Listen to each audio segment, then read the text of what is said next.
Welcome back, everyone, to the front line with Joe and Joe. Joe Pasillo, as always, joined by Joe Resinello. And once more, dear brothers and sisters, we are going into the breach on the Crusade channel, always on air and always online at crusadechannel.com, the last live radio station standing. Remember to get into the chat room, which is the only social media out there that's worth socializing in. That's at crusadechannel.com/chat. Follow Joe and I on Facebook, YouTube, Rumble. Wherever you see our ugly New Jersey mugs, do something with a click to help us out a little bit as much as you could.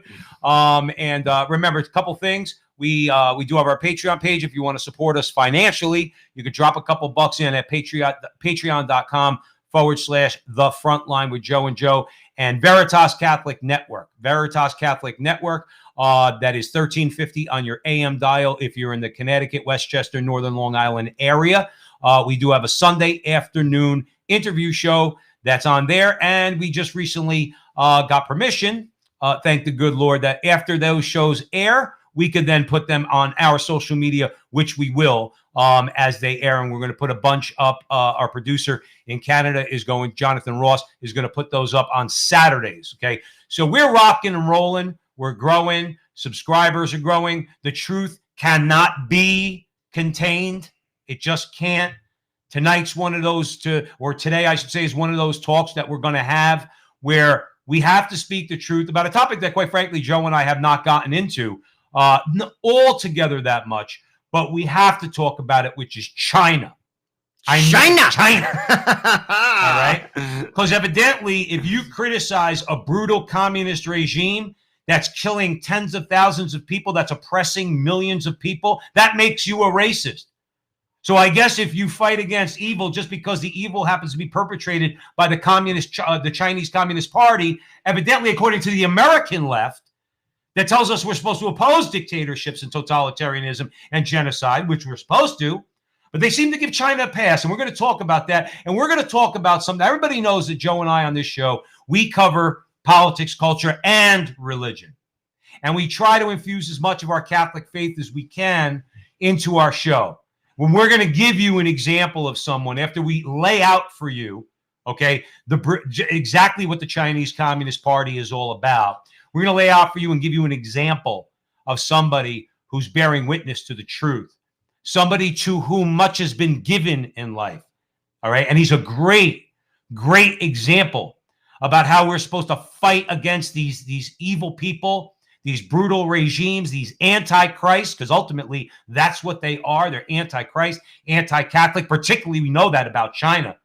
So we're going to talk about that because we believe that it's about time that Joe and Joe, we got our hands a little dirtier, all right, and talk about the corrupt Chinese Communist Party. We got a little victory in Arizona, all right, thanks to the Supreme Court. We're not thanking the Supreme Court for much, but we think you'll agree this is a good step. Something good. We're going to talk about that. Evidently, Joe Biden, Joe Biden makes me just as sick as her husband. All right. Now, that's the truth. I'm sorry. Lord, forgive me. Don't like Joe Biden. I love her. I pray for her, but I don't like the woman. Evidently, we could all breathe easy again. Okay. Except babies in the womb. Okay. So according to her, we could breathe easy again that Joe Biden is our president, according to her. But don't be a baby in the womb because under the Biden regime, you're probably going to end up dead.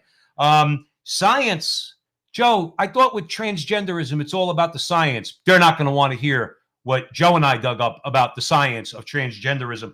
We're going to get into that. Italy is going off the deep end. All right. Italy is starting to make moves or has made moves where they're going to, quote unquote, outlaw or ban homophobia. That means Catholic Church better watch out because that's who they're going after. And that's the Italians, a bunch of disgraziads, if you ask me. And we'll tell you exactly who's going to involved in that.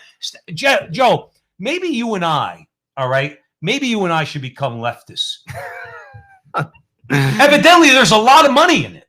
I mean, we covered Patrice Cullors a couple of weeks ago, all right? She's a communist, but she's living in the lap of luxury. Evidently, Stacey Abrams is doing pretty freaking good.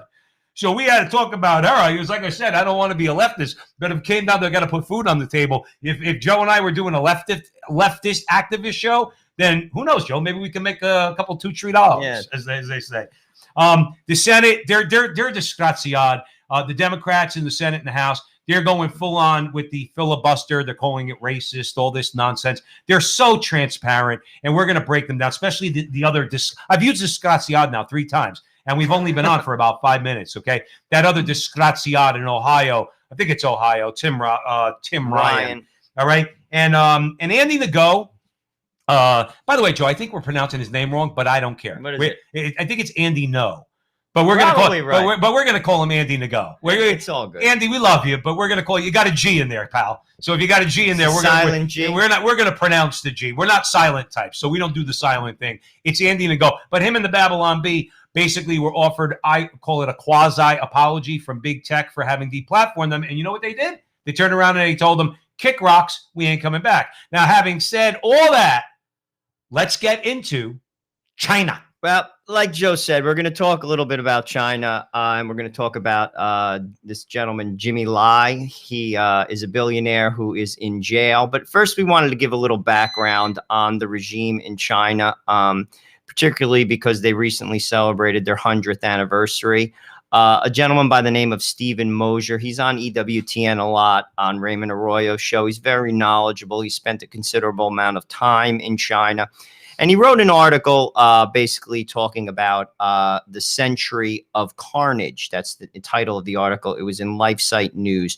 So we want to just highlight a few things, and I think it'll lead in well with the gentleman, Jimmy Lai, who's out of Hong Kong. Let me just lay a little groundwork, Joe, because I want Joe to get into this because we're going to break it down. Just a quick note on Stephen Mosier.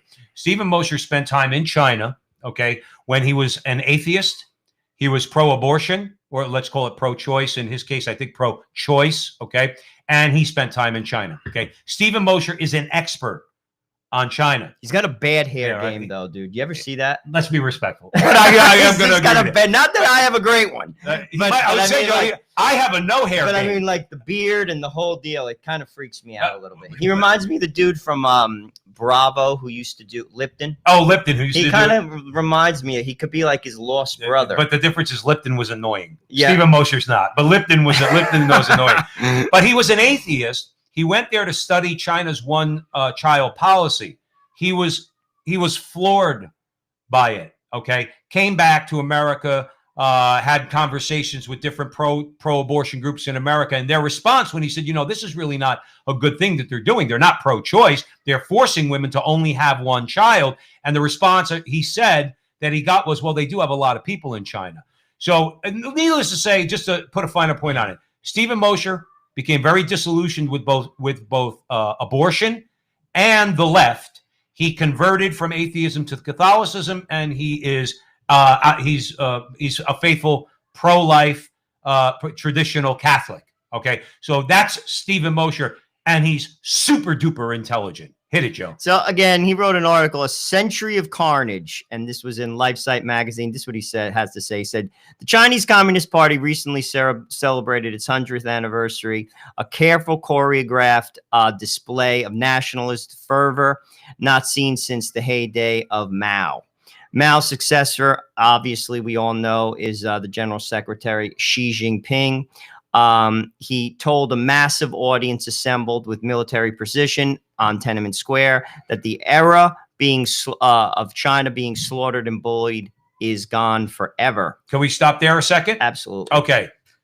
China was treated horribly by Japan. We know that in the 20th century. We covered it a little bit on this show. Go look it up. We're not going to get into it much. Go look up the rape of Nanking. Okay. Now, that was Japanese aggression against China. So nobody's going to say that it wasn't a brutal campaign by the Japanese against the Chinese, okay? Bullied? Seriously, Xi Jinping? Bullied? Who's the bully? You're the bully. This is demonstrable, Joe Ressinello. It's projection. I always listen sometimes to when people make claims like that. A lot of times they unknowingly project, and that to me is projection.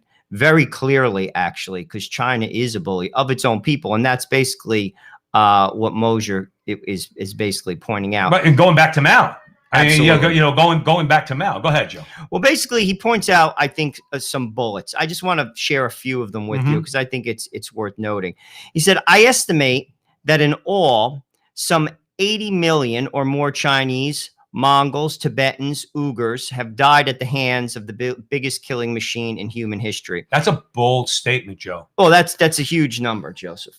I mean, You know, that's a huge number. And the thing is about regimes like that, you just don't know really what's going on. I mean, that's the truth, because I mean, you think our news is skewed. I mean, like in places like that, like North Korea, Iran, China, you don't know what's really going on in those type of countries. But then he goes into a lot of detail about the one-child policy. He basically says the one-child policy was the longest running political campaign of the CCP and the most deadly. For 35 years, Chinese women were hunted down by the communist authorities if they were thought to have violated the party's imposed restrictions on childbearing. Those who resisted orders to abort an illegal child illegal child were arrested, dragged out of their homes to waiting vehicles, taken by force to the nearest abortion clinic. Mothers chose to give birth were basically forced. if they were close to birth, cesareans, forced cesareans, and illegal babies born alive were killed by injections. And doing research in Chinese towns, like Joe said, he was there in 1980. He was an eyewitness to these crimes. Speaking personally, I could remember in my own travels in India, I met a Chinese nationalist. Actually, she was going to become a nun. She was a young Chinese girl. She told me that you were taxed, because I asked her about it. She said that if you had more than one child, it was a financial penalty. So that's how she told me. She didn't go into this detail, but it might have evolved into that. The stories that I've always heard was, I'm not doubting for a second that maybe because of some attention in the world to this brutal policy, okay, by what Mosier calls the biggest killing machine in human history. But I remember stories that were coming out basically saying what Mosier's saying in this article. They would take you out of your home, the woman, bring you to the hospital, force the birth of that child, and then kill that child. That's the enlightened regime that at Harvard and Yale, they say we need to recognize. The thing is, you can't, like, it's been tried, like the Nazis tried to do it. You can't, like, configure human nature.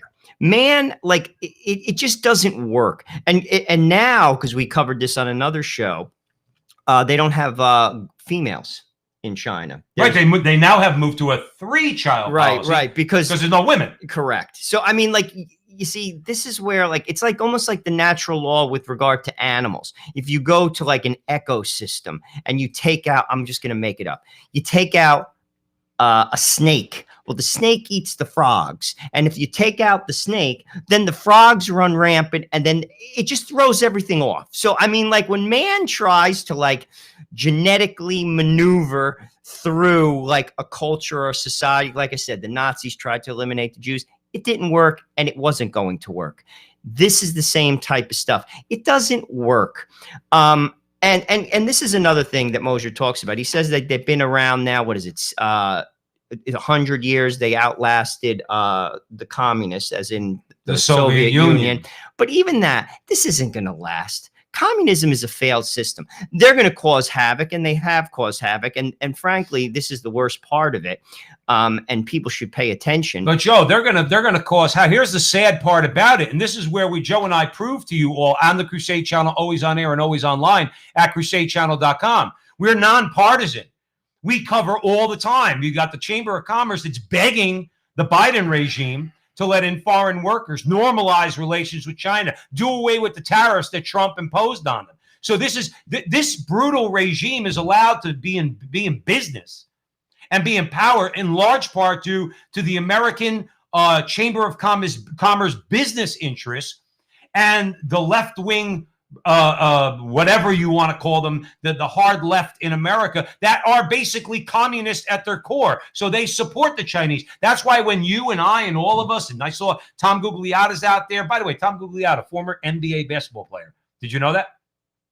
I know the name. Actually. Yeah, Tom Gugliotta, former NBA player. Oh, that's wild. He loves the Frontline with Joe and Joe, and we love Tom Gugliotta. That's fantastic. Anyway, and Tom pointed out that we have to pray for Cardinal Zen. We'll get into that in a little bit. But the thing is, this regime is supported by America. business interests and hard leftists that want to gain that are interested in their one world government that need China because they factor so largely into that. Okay, we have to blame ourselves. We should be fighting against them in any. I'm not saying go to war. Okay, they do have nuclear weapons, but we should be like, no, we're not doing business with you. And so all American companies, that's it. You're done. Out of China. If you're not out of China, you don't sell one bottle of Coke. You don't sell one pair of Nikes. You don't sell one what do you call it? iPad. Well, that's it. Okay, iPhone. You're not selling anything in America. Not only are we not going to put tariff on you, we're going to ban your products. You want to do business in China? Go do business there. We don't support brutal regimes. What's so hard about that? Well, money. Because everybody, it's it, Joe. It all comes down to money. It's money. And then we're going to talk about a guy in a little while, all right, where you think it comes down to money. But we need to call out. See, Joe, it's one thing to call out the Chinese Communist Party, and we ought to. We need to call out Americans that support them. You know, but the thing I find interesting is in any communist regime or even a socialist regime for that matter, the elites are wealthy. And that's the same thing that that Mosier kind of brings out about Xi Jinping. I mean, him and the rest of his inner circle, the oligarchs of that country, are wealthy. A friend of mine, 3 years ago, I was working with him. He went on a cruise and he went to Cuba. And he said that there's a part of the island where, you know, the leadership of Cuba lives. You're not allowed near it. It's absolutely isolated. It's blocked off. And he told me straight out, he said, the people live in absolute and utter poverty.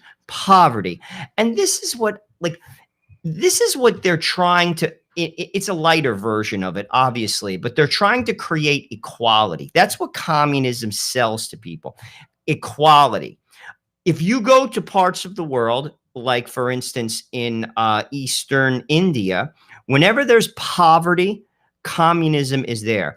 West Bengal, which is basically Western, not Pakistan, Bangladesh, for like 50 years had a communist governor because they're poor. So basically, if you promise somebody a bag of rice and a bag of beans, they'll vote for you. And then they'll get rich. And it's the same thing. But remember, it repeats itself over and over again. No, Joe. You're right. No, you're absolutely right. But remember, too, but these evil bastards, what they do is they create the conditions of poverty first.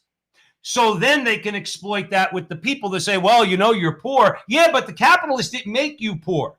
And again, we're not defending the Chamber of Commerce types. But it wasn't a free market that made you poor. It was the brutal regime that made you poor. And then they tell you, well, you need to support us if you want to eat.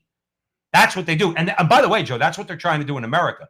Make no mistake about it. That's what they do. Here they do it with debt. Ground you into dust with usurious compound interest. To sell you the idea, Joe, that you need to buy a home. Nothing wrong with buying a home. Do I have to pay $200,000 in interest on a $350,000 or $400,000 home over 30 years? In other words, it's debt, credit card debt. Got to buy a car, got to go into more debt. That's the way they do it here. There, they do it with raw government power. That's what they do there. But you're right. But it's just like I said, I don't know how people don't see it. You're just selling yourself out for a crumb. I listened to Biden recently. He's talking about high-speed internet, and it reminded me of Obama when he was giving out cell phones. Do you remember that in like 2000? And it might have been like 2016. I tried my best to ignore Obama, but I seem to remember something about that. No, but it's just like you're selling yourself for a crumb, right? You know what I'm saying? It's like they give you just a crumb and then they basically get themselves rich. And that's what happens in these regimes. Like I said, go back to Cuba once again. You know that the leadership of Cuba isn't living in poverty. You know that. Right. That's why they don't want anyone to see it, tourist or citizen alike. It's the same thing. I was not that I'm rich, because I'm not, but I worked very hard. And frankly, you know, like it's just the truth. So do my parents. But at least in America, you have a fighting chance. Not everyone is born into an elite circle. God knows my family wasn't. Not everyone is born with a super intellect that you're going to be able to create something off the hook from nothing. But at least in America, and I know tons of people like this. I'm telling you right now. Let's take a break. We're going to come right back. You're at the front line with Joe and Joe. Joe Pasillo, Joe Resinello on the Crusade Channel, always on air, always online at crusadechannel.com. Stick around. We got a great show for you today.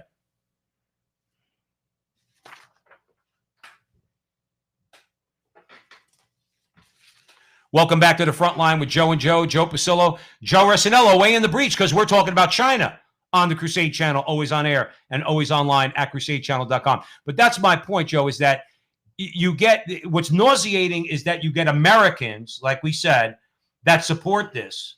I don't understand why we let them get away with it. Like, think of it this way. What if you had faculty at Harvard and Yale? You had a faction of the history department. Let's say that said that we're self-identified Nazis. Any reasonable person would say, well, now you're out of a job. No, you can't teach at an American university if you're going to say that you're going to teach kids and you're a person that supports a brutal regime. Why do we allow it with the Chinese? Why did we allow it with the Soviet Union? When I grew up, I went to Seton Hall University. I had a professor that was an outright socialist, an economics professor. In other words, he would deny it, but he was an outright socialist. In other words, so like, I don't get it. Why do we allow them? We allow people, especially in academia and the media and other places, to say that we're supposed to what? Respect China? Am I supposed to respect the business China? world? The business world respects China because they make a lot of money there. I mean, from banking to electronics to big tech. What's his face? Marbury. He was a basketball player in America. Mm-hmm. He went to China. His career was getting a little rocky over here. He made a fortune over there. A fortune. And in fact, he celebrated like he won championships. He made a fortune in China. The point is, there's a lot of money to be made, and people will gloss over a lot when money is in hand. I mean, we've seen that with the NBA. I mean, they clearly were not having it. Like when criticism was being directed towards the folks in the authorities in Hong Kong. They were basically beating the living snot out of people because Hong Kong has a different culture. It has more of a Western culture. It's not as much an Eastern culture. A lot of British influence. Frankly, there's a lot of American influence in Hong Kong. But I mean, people just gloss over things when they have money. I mean, it's just the way it is, period. They're willing to overlook it. You know what I'm saying? No, Joe, I agree. Look, LeBron James said, "Oh, I understand that you have the right to free speech." This is what he said, Joe. Okay, this is terrible. LeBron James had the nerve to say, "Well, I understand you got the right to free speech, but you got to understand your free speech might affect other people." What? It might cost you a couple $1 million, LeBron, or a couple of your fellow athletes, a couple $1 million. Uyghurs are dying. Uyghurs aren't our people. They're Muslim, okay? But they're being persecuted. They're being oppressed. They're being forced into slave labor. Okay, the Catholic Church is underground, okay, in China. We're going to talk about Cardinal Zen in a second, okay? And about what the Catholic Church is going through there. I don't care about your millions. I have the right to open my mouth. And I'm going to say China is a brutal dictatorship, a criminal enterprise, and the United States government shouldn't have anything to do with China until they change their ways. How about that, LeBron? And you have a choice. If I was dictator for a year, Joe Resinello, if I was dictator for a year, the left better watch their butt. I would tell LeBron, you either play basketball in America or you play basketball in China, but you don't play basketball in both places. Choice is yours. Make a decision. That's what I would do. But we have politicians, again, Joe, both sides of the aisle. They're both guilty. Both sides of the aisle, okay, that allow this. And it's disgusting. And I want to put a finer point on something, Joe, if you don't mind. Sure. Do you know there's a book called The Encyclopedia of War? Did you ever hear it? There's the Encyclopedia of War. Like anything you want to know about documented wars in human history, you go there. Do you know where the most brutal battles in human history? I'm talking about not Roman battles where 20 and 30,000 lives were lost. Okay, like when Hannibal defeated the Romans at Cannae. Okay, where let's say 30,000 Romans were killed. We're talking about hundreds of thousands of people in one battle.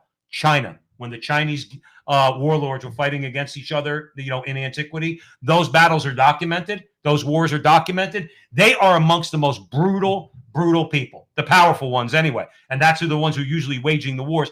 And they're still brutal. they're still brutal. And the smart ones are the ones that come here. Well, let's talk about Jimmy Lai. Basically, Christopher Bedford in the Federalist wrote the story. He basically said he's a modern-day martyr. Now, for those who don't know who Jimmy Lai is, he's a self-made millionaire, and he's willing to sacrifice everything and has sacrificed everything for his faith. He's an amazing person. I mean, just again, to give you a little bit more background, he's out of Hong Kong. He's now a Catholic. He wasn't always one. He met a woman. And basically she accompanied him into the church, and he heard the homilies of Cardinal Joseph Zen. This was in 1997. He was baptized into the church by that same man, Cardinal Zen. He is now retired. Lai is now in a prison cell in Hong Kong, and the communist dictatorship has once again seized one of his life's works, which was a newspaper. And this is what he had to say. It's pretty impressive. Again, this is a man that was a billionaire. He said, "No one can say we didn't fight. Prison life is the pinnacle of my life. I am completely at peace." And I want to just comment on that. And this is something, if you ask me, that cannot be rated, is peace. Peace. Christ says this very clearly in scripture. He says, the peace that I give you, you cannot get in the world. That is very true. I'm telling you this right now. That is very true. And that comes from confession. That comes from being at peace with yourself and being at peace with God. And there is no amount of money that can basically, if you ask me, replace that. And if you also, I mean, if I was to give advice to someone, follow your peace. Too many people don't do that. You will never be happy, truly happy, not ha-ha happy, happy, if you don't follow your peace. And to say this, prison life is the pinnacle of my life. This is a billionaire. I am completely at peace. That says so much. But I could even speak to myself. I mean, you know, this past weekend, I went to confession. I felt very good. You know, I had a burden on my back, and I got rid of it. And I'm going to tell you, you can't. And people say, "Oh, that's psychological." No, it's not. No, it's not. Don't tell me if I'm hungry and I eat a big meal and I'm full and you say, "Well, you're not full. That's psychological." No, I'm full. Well, it's the same thing. Mm-hmm. And the thing I'd like to emphasize to anyone who hears my voice, there's 96 people, you know, in the chat room right now. All baptized Catholics, you're one confession away. You're one confession away, 15 minutes. I think of that all the time, Joe Pasillo. I mean, not to deviate from Jimmy Lai, okay, but I'm just saying peace. He says, "I am completely at peace." When you do what you're asked to do by God, I'm going to tell you right now, you have a state of mind that there are people that would pay billions of dollars for. And you don't have to pay. That's what Joe's trying to say. You don't have to pay billions of dollars for it. But think of this. Think of this. Joe and I, well, Joe primarily says on the show all the time, and reminds us all that to whom much is given, much is expected. Jimmy Lai's a billionaire. The world says the last place he should be is in prison. In other words, he should be just going along with the Chinese regime, not have to go through oppression. Joe talked about grace. You cannot do what Mr. Lai is doing without grace. Impossible. No, I would agree. Impossible. This man must be in the sacraments. Oh, yeah. No, it has to be in a state of grace, because when you don't think $1 billion is a temptation? Well, do you think real quick, Joe, do you think the loss of $1 billion? How about prison? And prison? Some people joke going to prison is not as bad as losing money, but not being in prison. All right. That's how much people are wedded to money. But my thing is, Jimmy Lai is a man who has to be in a state of grace to go through what he's going. Joe described that he's in prison.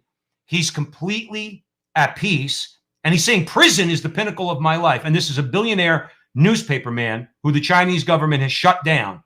I am in awe of this man.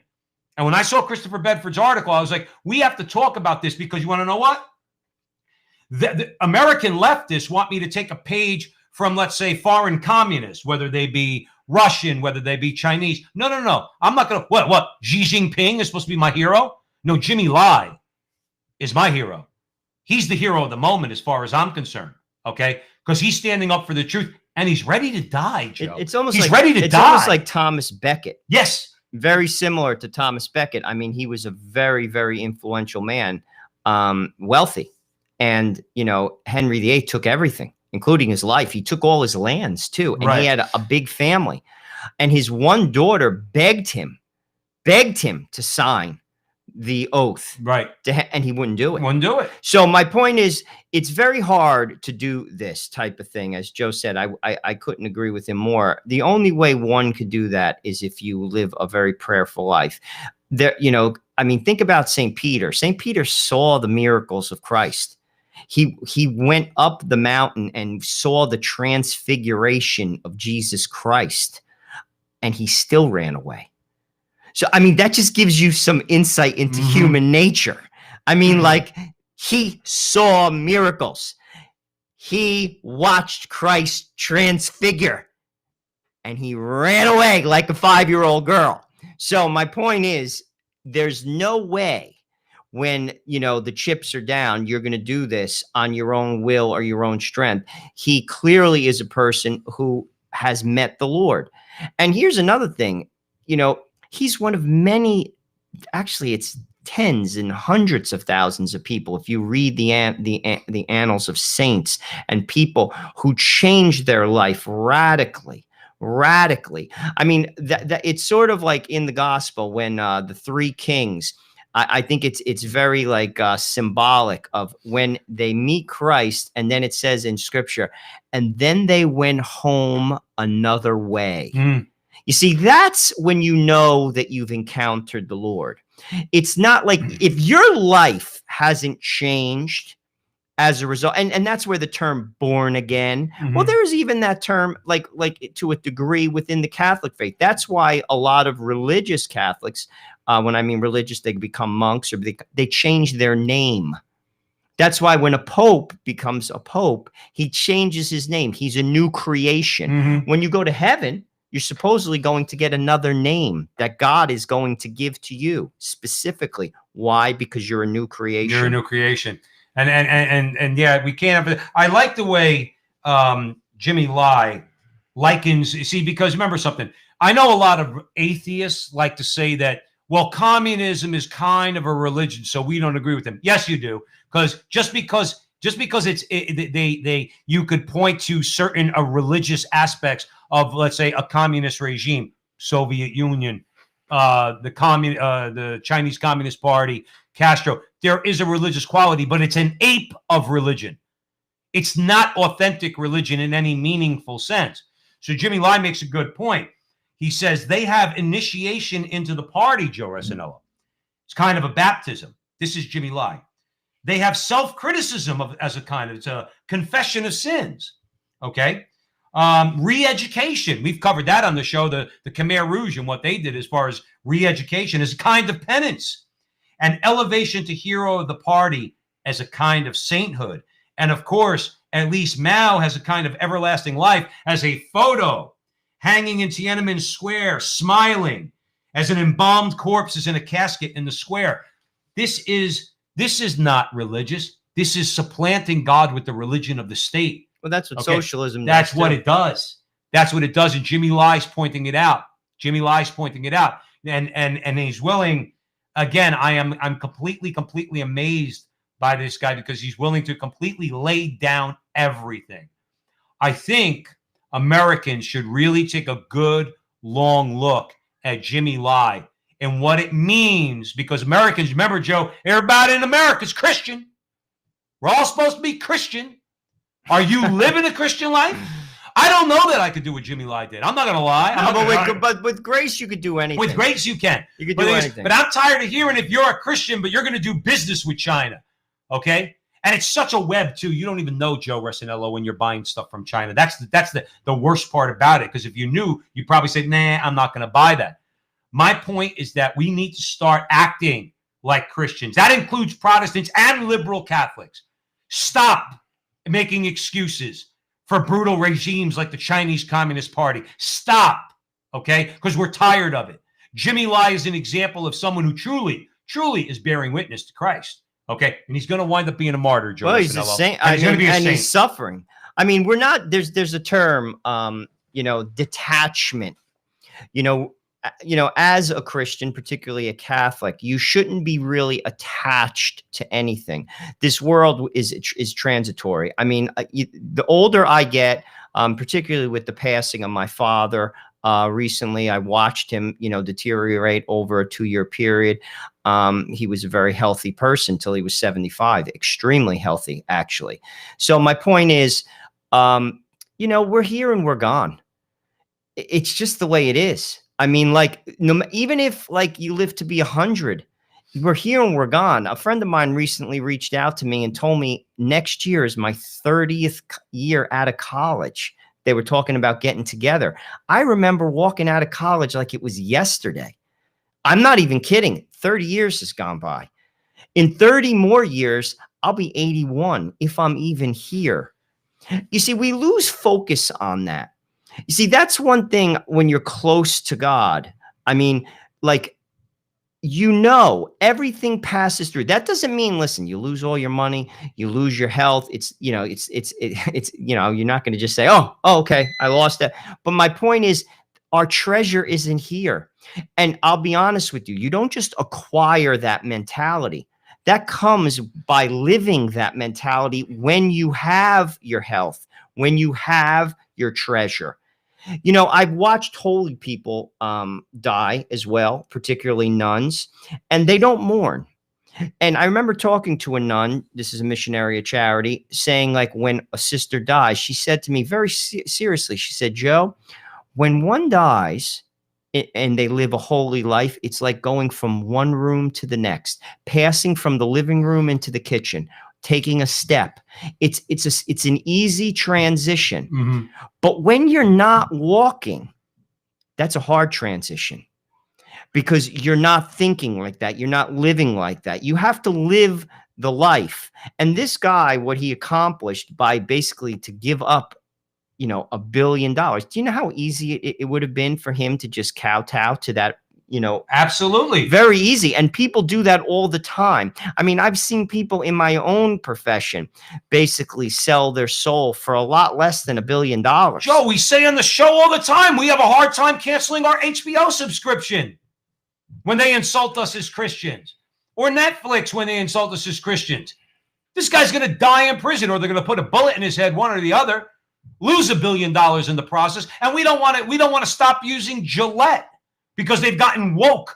Oh, I like their razors. I like their razors too, but I found something different. My point is, we don't want to give up anything in America. And we need to start shaming people a little bit. Maybe that's a little bit what we need to do. I need to be shamed. In other words, to start looking at things more a little bit closely. Where we're buying stuff. Be better stewards of our money. Stop buying from Amazon. All these little things. But all of that, at the end of the day, Joe Resinello, all of that is no, I don't care if you give up all of it. You're still sacrificing only a drop. A fraction of a percent of what Jimmy Lai is sacrificing. Well, because he's going to die. That brutal regime is going to kill him. And the disgusting part about it, Joe, is that the American left and the American media and academia, they won't say an effing word. They will not say an effing word about it. But see, if he was a leftist, you see how fast they turn him into one of their martyrs. Well, you talk about like history. I mean, and again, this is a gentleman, I think, and a great witness to the faith. I mean, I see Colin in the chat room. He comes, he always watches our show. He's in Ireland. A friend of mine wrote a book about from Derry. It's called something of St. Columns. It's a boys' school in Ireland, and basically it's produced 2 Nobel Prize winning, you know, alumnists. And Seamus, what's his name? O'Heen. He's a poet and also the guy won the Nobel Peace Prize. I can't believe I can think his name. But the whole point of the matter is, during those times when England was basically persecuting Ireland, you couldn't get a job in Derry. In Northern Ireland, you could not get a job. Mm-hmm. If you were Catholic. Think about this. And this is, I mean, things are tough in America. And I just draw that parallel with Ireland. I mean, would you be willing to not be able to work? I mean, you have kids. I mean, like, people have kids. You can't get a job. I mean, like, that is no joke. Yeah. And people did it, is my point. Mm-hmm. I mean, we are very, very blessed. As crazy as it can get in America, It's not gotten to that point. But this is a guy, like, you can't even like, the thing I find interesting about him, he was born poor and he made a lot of money. It maybe could make that transition back a little bit easier. But at the same time, to give up that type of lifestyle, to go to prison and basically to die. I mean, like Joe said, he may not die tomorrow, but he's going down that road. I mean, cannot be like said enough, if you ask me. And be honest with you, it's beyond human strength.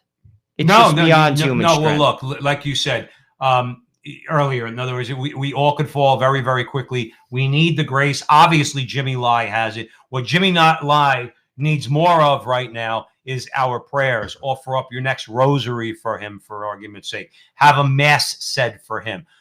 Do something for the guy. Because you want to know something? I, as a Roman Catholic man, okay, when I think that I'm doing okay in my Catholic faith and trying to live out my faith, I look at a guy like this and I say, I got a long way to go.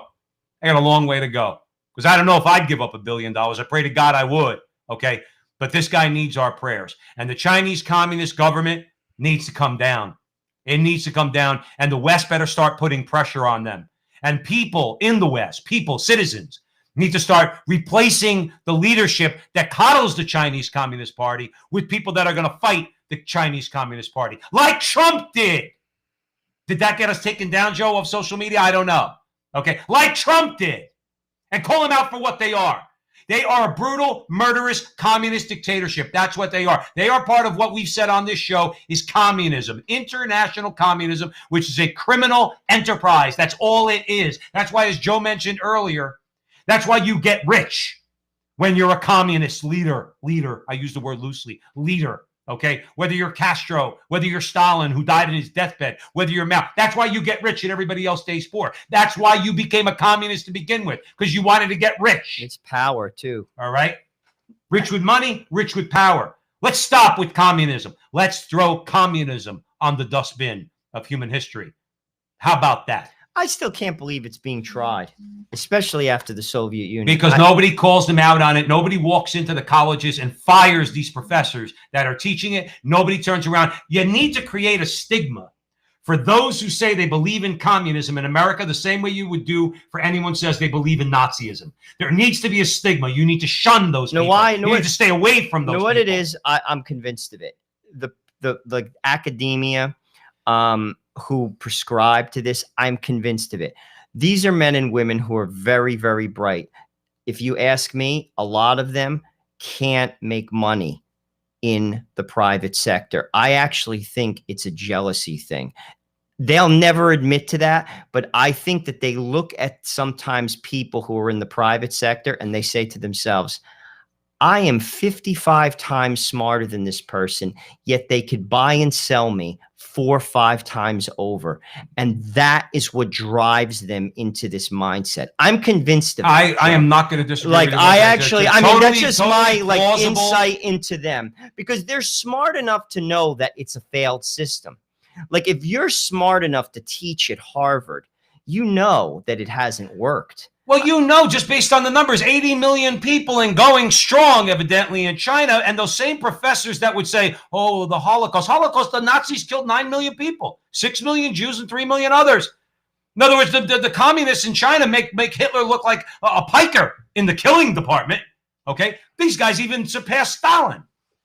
So give me a break. You're at the front line with Joe and Joe Pasillo and Joe Resinello, and now we're angry. But we're prayerful. We're praying for Jimmy Lai. You're on the Crusade Channel, always on air, always online, at crusadechannel.com, the last live radio station standing. Remember, the chat room's open, crusadechannel.com/chat. Follow Joe and I on all social media, wherever you find us. Click something that's going to help us. It's all we can ask you. And we have Patreon, patreon.com/the frontline with Joe and Joe, if you want to kick in a couple bucks and support us financially. Stick around. We got a lot more.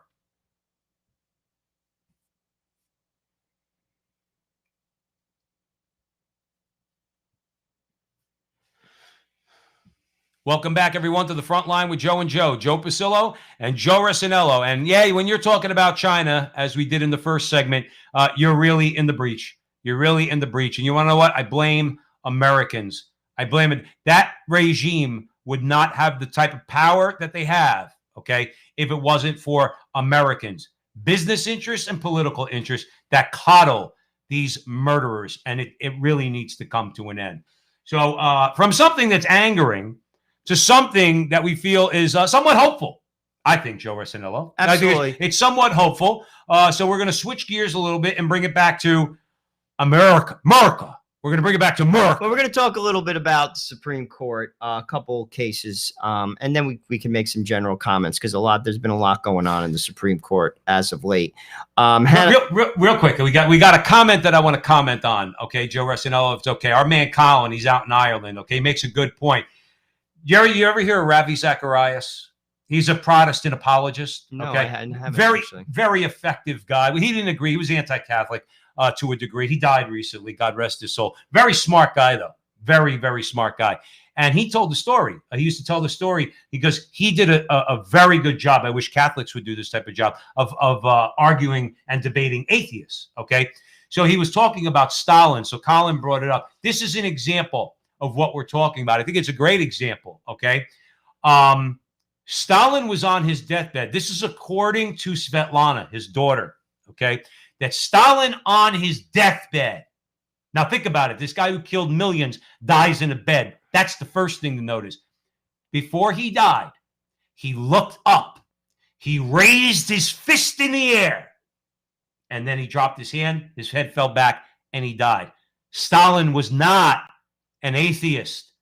Stalin and the rest of these characters, they hate God. Stalin proved it on his deathbed. Why would he raise his fist in the air? He's raising his fist to God because, like the devil himself, he can't beat God. And at that moment, he knew it before he went to hell. So having said that, Joe, Colin brought that up. And that was the testimony of Svetlana, by the way, his daughter, who was in the room. He died after having raised his fist in indignation towards God. Was he a Catholic? Who? Stalin. Stalin was baptized. I don't know if he was Russian Orthodox or Catholic. He did get rejected from the seminary. He was in seminary, and he got rejected from the seminary, which a lot of people say could have fostered this resentment towards organized religion. He originally was going into the seminary. Well, hopefully, I just read a book on divine mercy because God knows I need mercy. What's it called? They say that the Lord calls to every soul 3 times at the hour of death. So maybe as the fist went down, maybe God reached out to him. Maybe he reached a hand to him. Because, by the way, if we don't reach a hand to God, that's where we're going, people. That's where we're going. There's only one way out. There's only one way out. You see, this is sadly, I mean, just to digress for a little bit, people don't sometimes focus on that. Christ says, I'm the way, the truth, and the life, and no one comes to me except through the Father. Too many times people say there's other ways, there's this, that, and the other thing. Listen, Jesus, none of us deserve heaven. Not a single solitary one of us. God makes it available. And frankly, if you ask me, that's the lifeboat, and we should all get on it. In plain English. And it baffles me. Like you talk about raising your fist to God. I mean, anyone who's lived a life for a while as an adult, you realize, I mean, not for nothing, you don't have God in your life. It's not that it's a crutch. It's just, if you ask me, it's just reality.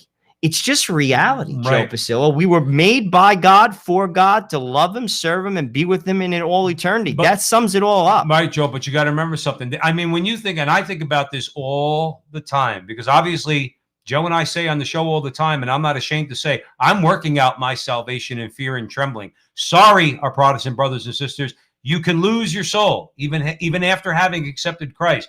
And as St. Paul said, okay, I work out my salvation in fear and trembling. But the bottom line is, I think about it, Joe, every day. Okay.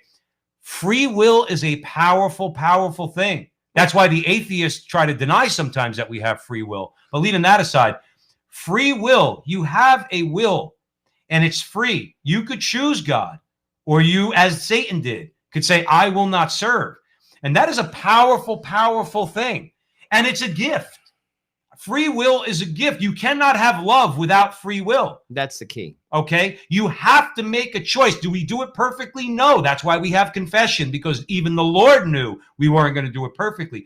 But to constantly reach out towards him, okay, in an act of your own will to say, Lord, you are you, I am me, and I am not you. I need you.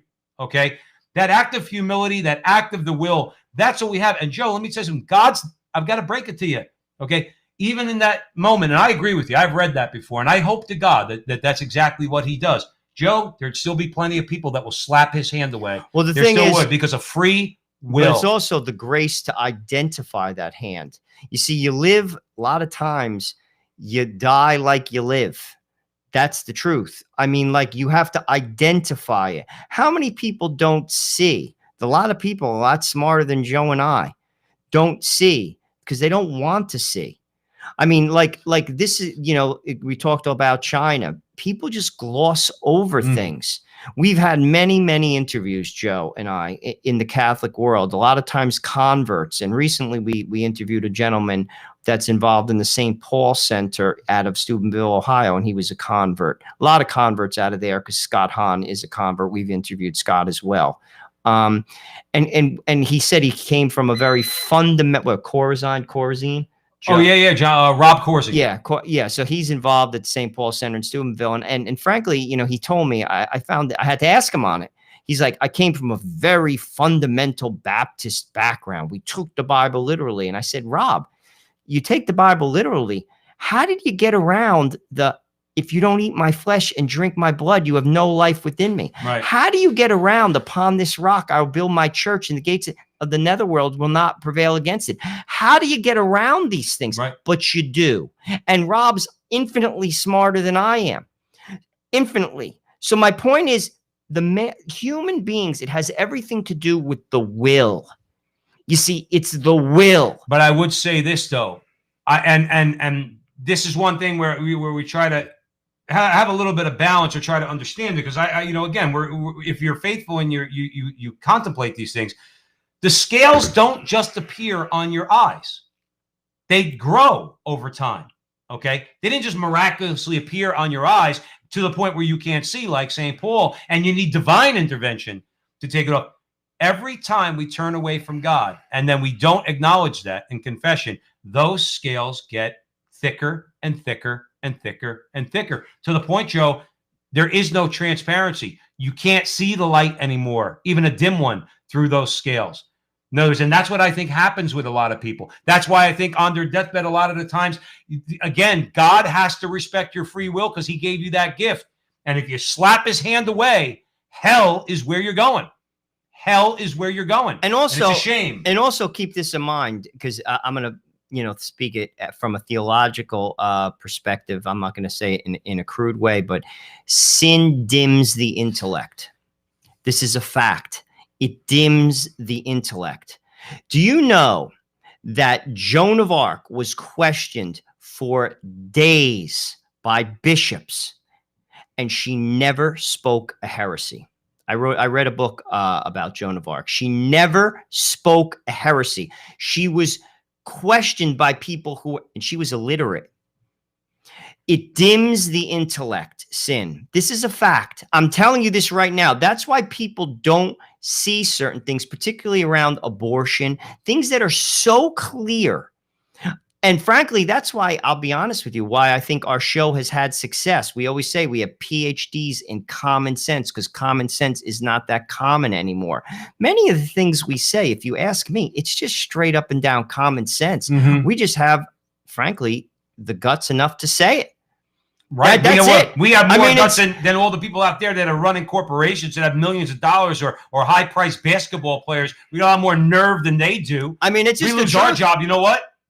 It hurts. LeBron loses his. He's got millions. But I'll be honest with you, even with the job thing, and I've learned this with my own walk with Christ, I'll get another one. Yeah, that's true. I'll be honest with you. I'm not like if you trust God, I've learned this in my own walk with God, he will always provide for you. That doesn't mean you're going to be rich. That doesn't mean, like, we had a great interview with Albino Aragno with the Chinacolo community. They live on Providence. We've also had another good interview, which is going to be coming out on Veritas, with John Pridmore. He lives on Providence too. You talk to people that live on Providence. He says, listen, if we don't have sugar, then I don't drink my coffee with sugar. You just accept it. The point is, God will always provide. We just don't believe it. We don't believe it. People say that like with families that have big kids, like a lot of kids. They'll say like, how are you going to send your kids to school? My answer is, I don't know. I'm going to be honest with you. I don't know, but I trust God. And you know, you'd be surprised how things work out in life. God, Mother Teresa used to say, God has a lot of money. You know what I'm saying? And if you trust God, especially if you do what he asks of you, you see, we're always calculating. See, Jimmy Lai, he's not calculating. He trusts God. It comes right down to that. He said, take my money. Fine. I trust you. You'll provide for me. His calculation is, I'm going to die. All right. And I want to go to heaven. But that should be our calculation. I mean, like all people, this life, again, it goes by. Like I said, I'll be 51 in a couple of weeks. It goes by pretty fast. Somebody asked in the chat room, said, who's better? I hate to use that word, but who's better, Thomas Becket or Thomas More? Neither. Both. They're equal. They're saints. Okay. They both stood up against unjust authority. Thomas Becket stood up against Henry II, and Thomas More stood up against Henry VIII. Okay. I mean, it's that simple. And these were men who, with position, influence, wealth, and had it all taken away. All right. Somebody said we're confusing the two. No, we're not. We know exactly who we're talking about. Thomas More and Thomas Becket. Okay. Both of whom were martyrs. Both of them. That's why they're both saints. All right. So let's move on. Let's get into America. All right. So we got a little glimmer. Joe Rossinello. Let's call it a little glimmer of hope from the Supreme Court. Go ahead. I'm gonna let you lead us into it. We're gonna talk. Hannah Blue basically breaks down what happened in Arizona, particularly around the decision upholding the state statute banning ballot harvesting as and it's a massive victory for election integrity. Basically, Dr. Kelly Ward, she's the chairman of the Arizona Republican Party, said in a statement following the decision upholding the Grand Canyon State, obviously that's Arizona's, ban on ballot harvesting. For those who don't know what ballot harvesting is, it's a practice that allows third parties to collect and deliver ballots. Let me just stop right there.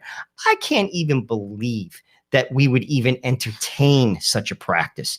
That would be like going into a nursing home that had 300 people, going to every door and being like, why don't you just fill this out? By the way, let me just help you. Right. Well, that's what they do. But I'm just saying that I can't even believe that that's entertaining. No, but a bunch of little Jill, no, not for nothing. I mean, it'd be like watching a scene right out of hell. They're like a bunch of little demons. They get out there, they go into the district, all right, and they try to target people who they think that they can manipulate into helping them fill out their ballot.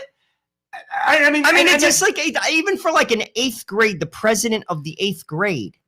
Listen, it's very simple. I'm going to be truthful with you. Once again, I'm going to give you a little common sense here. Everyone in America who is of age can vote. It's a fact. Right. Here's the deal. You got to get a picture ID.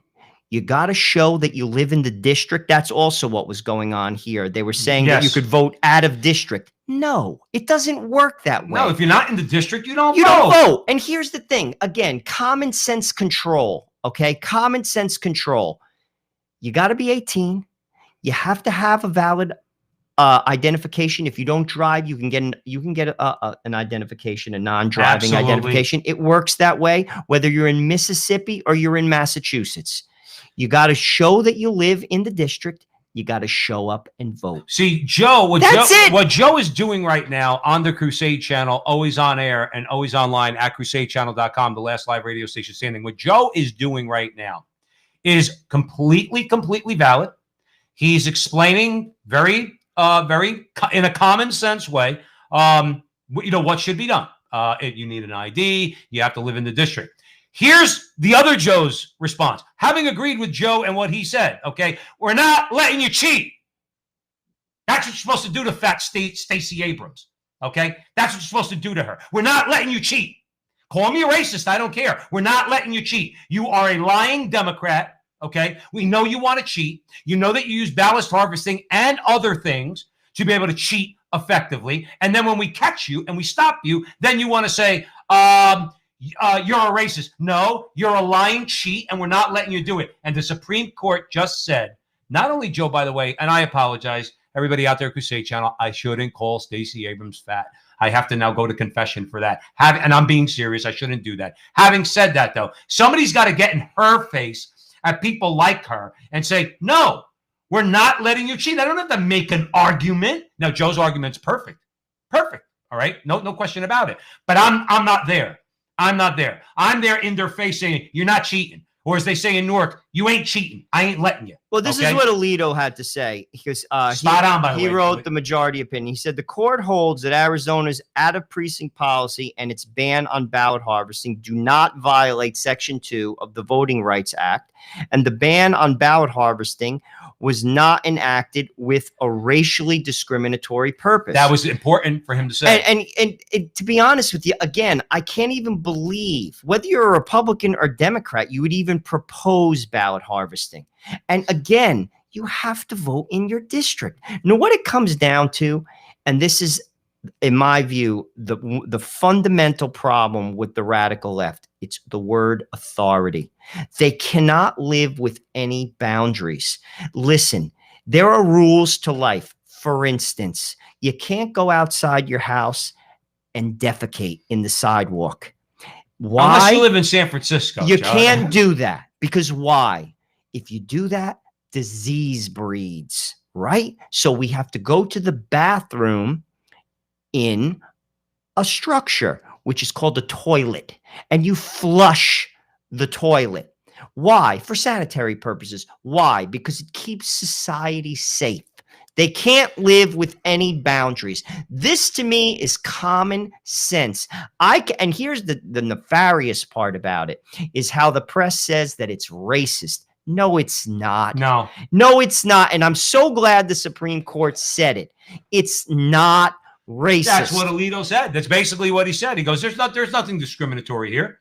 Nothing whatsoever. You can't ballot harvest. If you're a third party, keep your filthy, grubby leftist hands off that ballot. And it does not belong to you. that goes for the Republicans too. You can't ballot harvest. You can't. It doesn't work that way. You have to listen to me. I want everyone in America to vote. You know that it's a shame that not every single person who's over 18 doesn't vote. Do you know that if you're a Catholic, it's obligatory? It's actually a civic duty. Do you know Padre Pio used to vote? He used to vote. It's obligatory. You have to vote. Even if you vote for right in yourself. That's my point. Yourself. And that was always my thing where people, to digress, Catholics who didn't vote for Trump, how, I don't know, frankly, particularly on the abortion issue. If you hated him that much, write someone in. But vote. Show up and write in your wife. I'm just saying. I'd vote for my wife. I'm just saying, write someone in. Right. But my point is, you got to vote. And this is common sense stuff. It's sad that there were 3 justices that actually voted for it, which I think is pathetic. I know. And it is pathetic. I'm really surprised. I mean, again, we're all told that the left, they're so smart. They're so educated. Well, what part of the fact that the state legislature has the right, has the authority to make election law, and just because a bunch of loony lefties say it's racist doesn't make it racist. Do you know? And that's why I'm glad Alito brought race into it and said there is no disparate racial impact. No, and Kagan wrote 41 pages on this.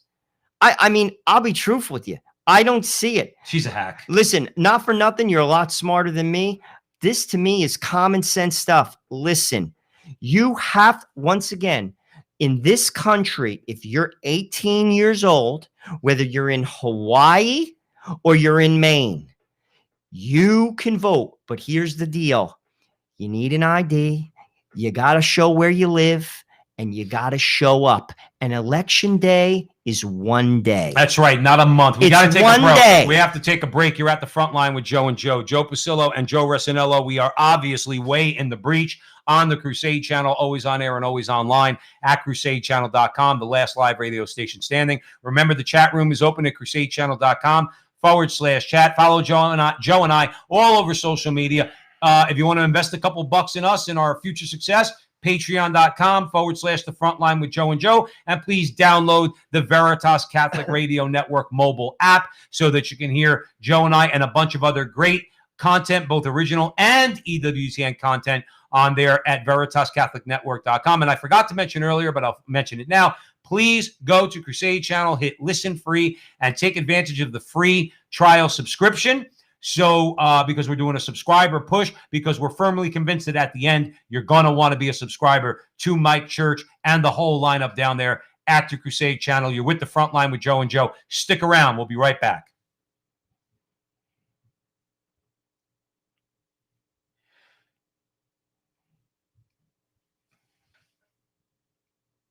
Welcome back, everyone, to the Frontline with Joe and Joe, Joe Pasillo and Joe Resinello. Joe, I just wanted to put a finer point before we move on, because I think it's important. Sam Alito, by the way, not just because he's a Paisan, okay? Even though Jersey, he's from Jersey, he's a Paisan. You think we like him? Yes, okay?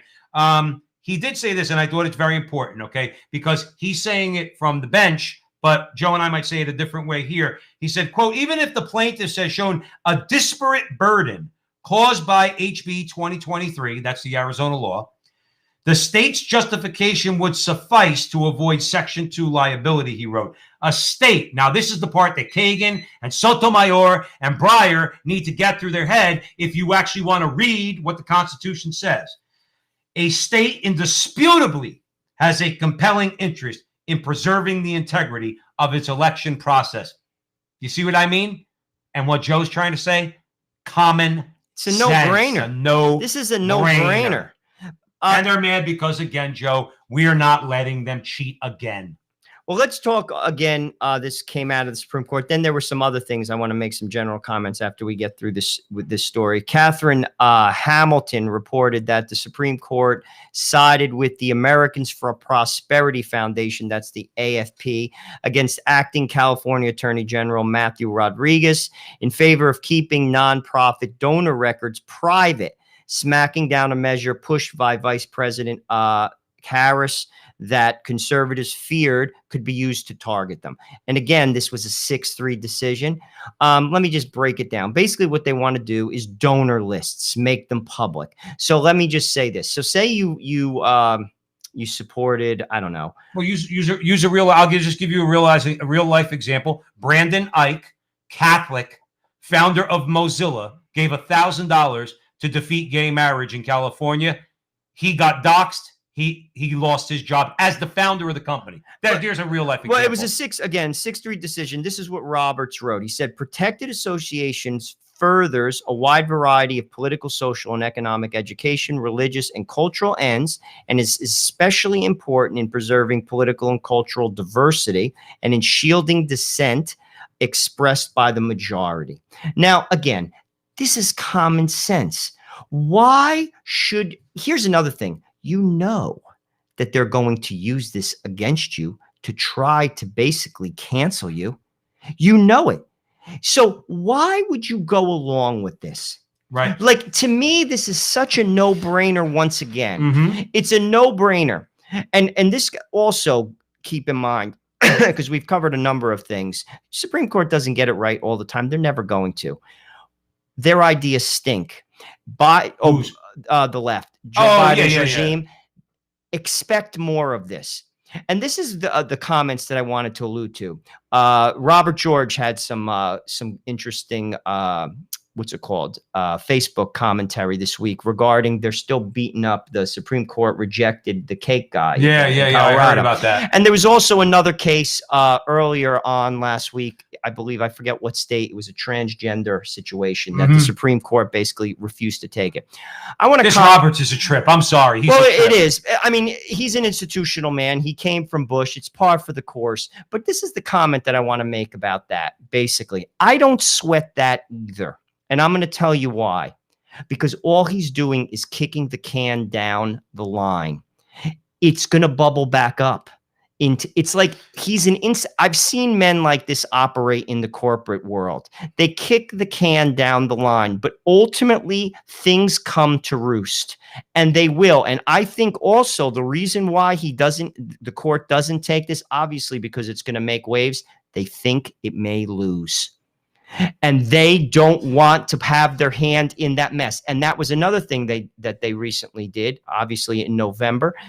Clarence Thomas had some very strong words about it. It was in Pennsylvania to basically extend accepting absentee ballots 3 days after the deadline. Right. And the court refused to weigh in.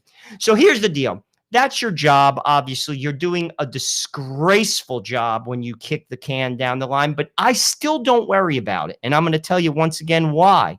It will bubble back up. These ideas stink. And I'm going to tell you right now, many of them, you don't even have to go to law school to adjudicate them. You don't even have to go to law school to adjudicate them. And eventually, they're going to come right up, particularly what we're going to see soon. And I'm amazed that they took it, what's going on in Mississippi. I'm going to pay very, very close attention to that regarding the 15-week ban on abortion. I actually think, Joe, I'm going to be truthful with you. I actually think they're going to get it. Well, honest to goodness, I actually think it's going to get by. That would effectively overturn Roe versus Wade. Well, it would influence it, and it would influence the abortion industry. But I actually think because science, and it's the same thing about the transgender situation. I don't sweat that either, and I'm going to tell you why. Because eventually there will be an assault in a bathroom. And a smart parent like Nick Salmon's father and mother, I give them a lot of credit. You sue them. And basically what you say is, I don't care what your child identifies as.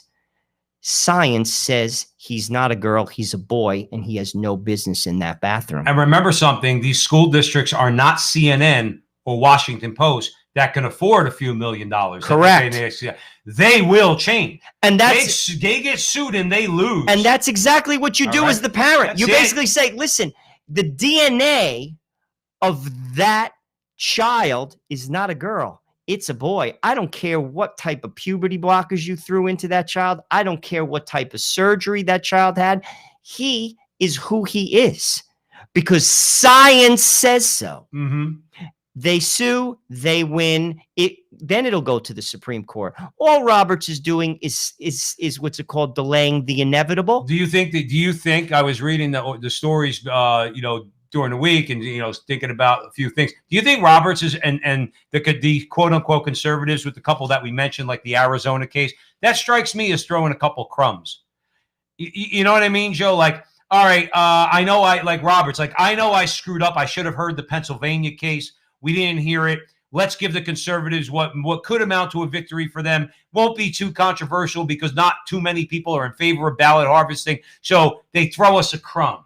You know what I mean? But then you refuse to hear Jack Baker's case. Or Jack Phillips' case. Or you're not going to weigh in on this transgender nonsense. Then what the F is your job? Well, that would be my question. If you're not going to hear these cases and adjudicate these cases, then why are you there? Well, that's a good point. I mean, you don't take that job to look fancy in robes, but listen, I'm used to it because I work in the corporate arena and I see that's how people preserve themselves. They avoid those conflicts. They don't want that's just how it works. Right. People of power, the whole idea when they say the buck stops here. Yeah. That is garbage. That's when you know somebody's full of crap. Right. I mean, that's garbage. And to be honest with you, the best of them, not only doesn't the buck stop there, they blame it on someone else. I mean, I've seen people layer themselves. They're so layered basically to blame somebody else. When something happens, it's the person under them. They're just layered. They're untouchable. I mean, that's how power works. It doesn't shock me, by the way. But what I have also seen in that arena is things come to roost and it will come back around. And when it does, if you ask me, it's a no-brainer. Joe Resinello, I'm not one of those people, okay? I'm not one of those people that worships the Constitution, okay? But it is a damn fine document, if you ask me. What you just described, though, is what our Constitution it's a check and addresses. Power. There is an amount. See, the Constitution is almost mathematical about it. There's an amount of power that's going to be amassed, and that power has to be distributed, decentralized. There are certain things that those who hold that power cannot do. There's things that they're obligated to do, okay? And the Constitution spells it out very clearly, like you said earlier about Jack Phillips, okay? An 8-year-old can read the part where it says, Congress shall not pass any law that prohibits the free exercise of religion. What's Jack Phillips doing? He says, I'm not going to do something that violates my conscience, my religious beliefs. Okay, Constitution protects you. Next case, Yeah, but he's discriminating. He doesn't want to do it. You can't force him to do it. You can't force him to conform his views to your lifestyle. He's not denying you service. He's saying you could buy the cake, okay? But he's just not going to put 2 men on it or 2 women. What's the problem? And here's the thing. Have the courts made mistakes? Of course they have. Look at Dred Scott. I was just going to say that. But my point being, what happened to it eventually? You see, sadly, judges are influenced by the culture too. And the court, they have done many things, particularly abortion. Clearly, it's wrong. That's going to end too. It's not going to end by the courts, though, by the way. God's going to end that. That's my own theory. And I've said that many times on many shows. However, eventually, bullcrap is identified as bullcrap. And just like segregation was bullcrap, the court, that was perfectly legal. My grandfather, who was in the Marine Corps, used to tell my mother, he said that when he was in the South, he always hated how blacks were treated in the military. Now, he was in World War II. He used to say they couldn't eat where we ate, and they trained together. They fought together. It's the way it was. Right. So my point is, and we all know that that is crap, and that should never have happened, but it did, and it was supported by the law. And it disappeared eventually. It's the same thing. Right. It may happen for a while, but eventually crap is identified as crap and it goes away. Yeah. And it will go away. I have absolutely no doubt. And that's why this regime, I'll be honest with you, I was very, very, very afraid at first especially when the Georgia Senate piece, like those two. Who, the Warlock? When the Warlock and that other gentleman, I forget his name. You know what? He's so Ossoff. He's so irrelevant. He could go in Ossoff as far as no, but my point is, and they still can't get anything done. No. And this is what I'm saying. Listen, God's going to use this time to purify the country. I said this just today, coming back, like from church. It's going to be a couple lost generations. I hate to say it, but it's true. Well, we've already lost a couple generations. But hopefully, but at least even when I was a kid, the family was still intact to a degree.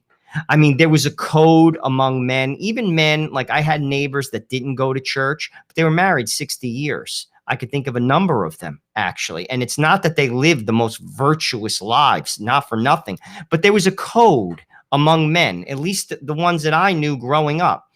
You didn't get divorced. You didn't leave your wife. You didn't leave your kids. Right. That's not there anymore.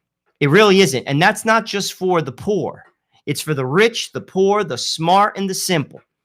And frankly, as a result, we're going to have a few lost generations. But I am utterly convinced, because it's happened in the past in societies, from the ashes, another society will blossom. And if you ask me, the Catholic Church will be at the forefront of it, as it has in the past and will again. Well, there's no doubt in my mind. No doubt that at some point in the future, this country is going to really go one of two ways: Catholic, or as Austin Ruse told Joe and Joe in our interview with him, all right, quoting de Tocqueville, Catholic or pantheist. We're in the pantheist stage right now. All roads lead to heaven, Joe Resinello. Don't you know that? Your God is as good as my God, is as good as his God. And Allah and Yahweh and Jesus and Buddha and all that. Okay, it's all that nonsense. So we do live in a pantheist society, multiple gods, okay? Or it's going to go Catholic. We think it's going to go Catholic. Why? Because they latch onto what my partner Joe Resinello says all the time. Issues that are losers for them. They're losers politically. They're losers morally. Because like I said, regardless of the politics of it, a guy whose daughter is 14 years old, who's on the soccer team, who goes in the locker room, okay, he's not going to tolerate a 17-year-old boy in that locker room with her. It's that simple. Well, it's an overplayed hand. And also, here's another thing. You can't build on sand. Like all things in Scripture, it says it very clearly, all things that are not of God turn to dust. I've seen that in my own life. That's one of the reasons why, to be honest with you, I cling desperately to the Catholic Church. To be truthful with you, it's not just because I acknowledge Christ. I'm going to tell you there's a selfish reason there, because I know it's the only way to thrive and have a good life, because I've tried it and it doesn't work. It doesn't work. And people should figure that out, but I can't force that on people. People have to figure it out for themselves. There goes that free will again, Joe. But again, it doesn't work. It simply doesn't. These ideas, you can't build a society on them. They won't work, and they don't work. But you understand the obstinacy, particularly of the left, okay? We've seen that. In the last 100 years, we've seen it with our eyes, how these regimes that are very, very powerful. No one's going to deny the power that Stalin had, or the iron grip that Castro, but mainly because he was supported by lefties in the West. But the iron grip he had on Cuba, or Mao, or Xi Jinping. Okay, nobody's going to deny the amount of power that they have. Okay, or had at a particular time, but it's built on nothing. It's not built on nothing. It's all built on lies. Communism and the supposed utopia that they try to create, it's built on lies. All the premises of communism, all the tenets, every single thing is a lie. From state ownership of the means of production, from each according to his ability, to each according to his need, they're all lies. That's why no matter how much power they gain in the short term, like Joe said, China's not going to last forever. China might not. This regime, my father used to say all the time, they'll loot the country beyond belief, and then eventually they'll all retire to France. All the communist bigwigs, and then they'll just leave the country. Now he might have been talking a little tongue in cheek, okay, but eventually, they loot everything, and if they just hopefully they will just get out of there. I mean, that remains to be seen. But even communists don't like to leave their power. But getting back to these bad ideas, and even these are personal ideas that people choose. I mean, I've seen it happen time and time again in the arc of life.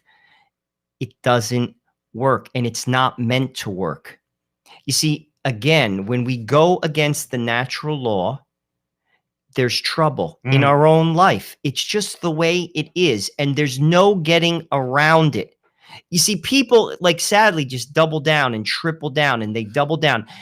I've used this example in the past. There's a movie from Omar Sharif. He plays, it's a B movie, but it's actually pretty decent, St. Peter. And there was this exchange between him and a Roman senator. And the senator is criticizing Peter as he's preaching in a plaza to poor people, and he starts saying these things, and Peter just cuts him off, and he just says, "Tell yourself that," and then goes on and continues, because he's utterly convinced in what he's grounded in. And by the way, he also knows that you're grounded in nothing. Right? You're grounded in nothing, and it's not anything that you could build upon. Right. You can't build a society on these ideas. Yeah. And here's the deal. You may have your hour, but that's all you're going to get. That's all you're going to get. It's going to collapse. Listen, I'm going to tell you this right now. Whether you're the president of the United States or you clean the street, everyone comes from a family. And I've seen this with my own two eyes. Whether they are educated or not. People who come from loving, good, caring homes, not perfect homes, two parents, a mom and a dad, working hard, dedicated to raising kids. The kids always know that they love them. Those kids are healthy. And the odds that they will be healthy are so much greater than when you're not from that. And I have seen that with my own eyes. Let's leave that there. You were at the front line with Joe and Joe Pasillo, Joe Rossinello. We're way in the breach on the Crusade channel, always on air and always online at crusadechannel.com, the last live radio station standing. And just to put a finer point on it, we covered a couple weeks ago with the donor list laws. You know who didn't care about it one way or the other? Planned Parenthood.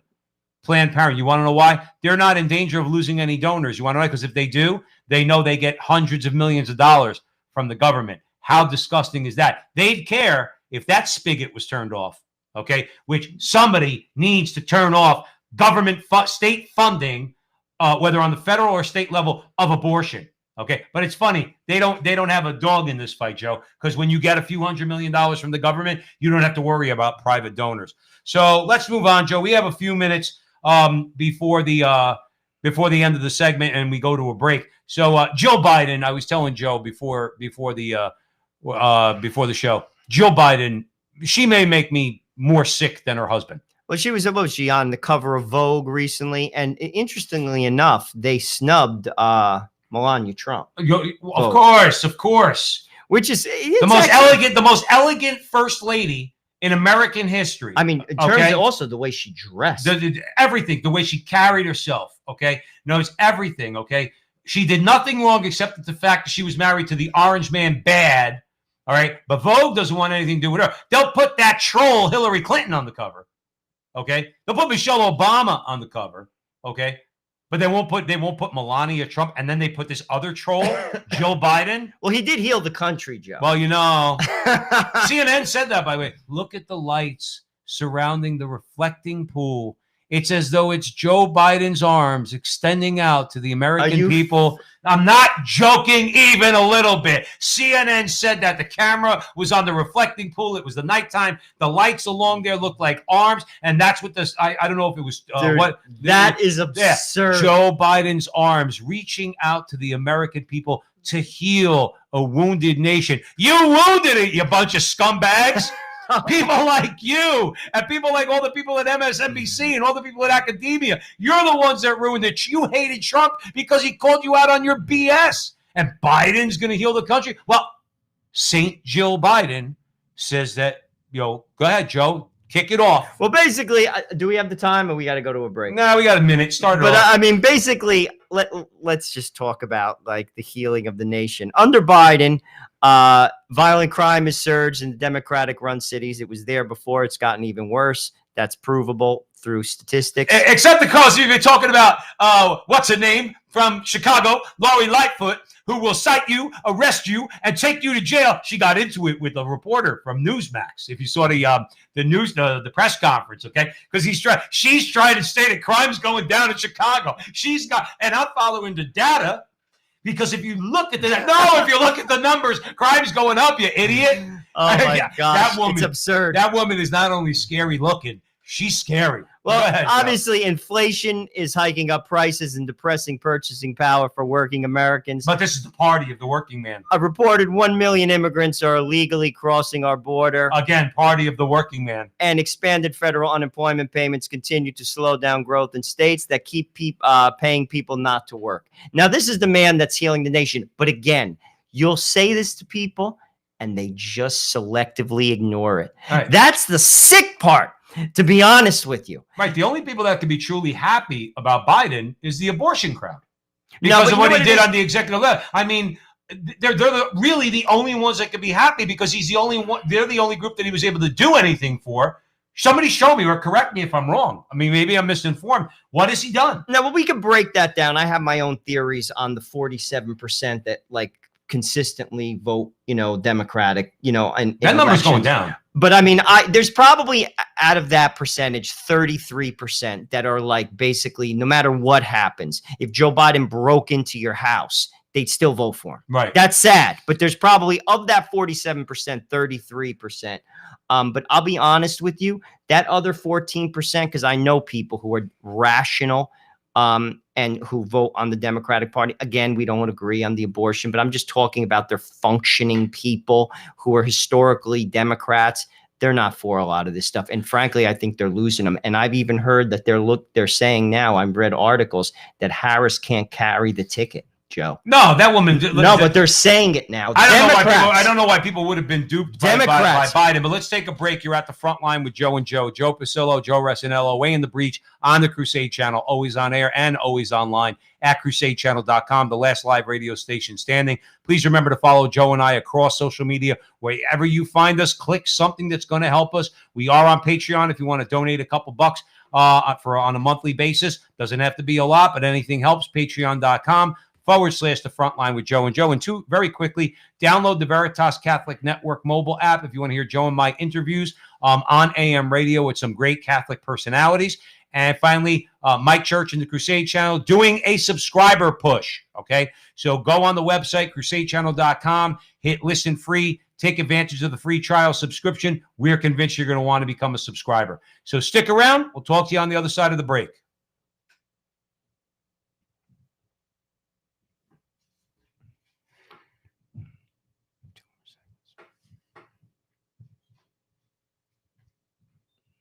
Welcome back, everyone, to the front. Joe, wait a minute. Biden's the president. I could breathe. I could breathe. I couldn't even get through the introduction. He has healed the nation. Jill Biden has healed me. Well, she's like Mother Mary. When these statements like that are made, and I didn't hear that one from CNN that he's like hugging. That is true. No, I believe it. As I'm telling you my name, that is what it. they said. It looks like Joe Biden's arms reaching out to the American people. I could remember when Obama ran a second term. I was convinced he was going to lose because the economy was in the sewer. A lot of people said it was the second worst economic situation since the Great Depression. They call it the Great Recession. Right. For which he blamed Bush. But, you know, we can go on and on about that. But in terms of, I was convinced he was going to lose. And I can remember watching the Democratic convention and people were like, things are great. I mean, meanwhile, like I hadn't had a raise in like 4 years. I was laid off twice. I mean, like I could think of, I mean, I can go on, people losing their houses because of the mortgage crisis. And people are like, things are great. I'm like, these people are crazy. Right. Like, I don't even know what you're talking about. And it's the same type of thing. My wife told me recently that Connecticut, with regard to trucking, they're going to basically tax every mile 17 cents for trucks going through the state.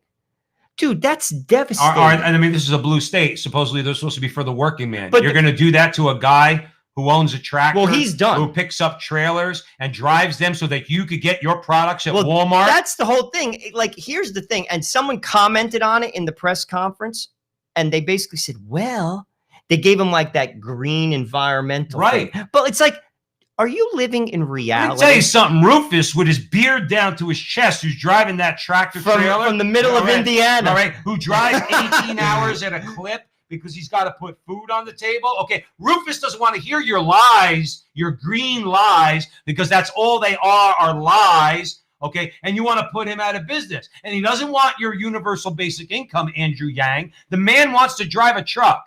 He wants to earn his own money. You get off his back because his truck is not going to destroy the planet. I got news for you. But even like, okay, let's just look at that for a second. Let's forget about the woke crapola. Is that realistic?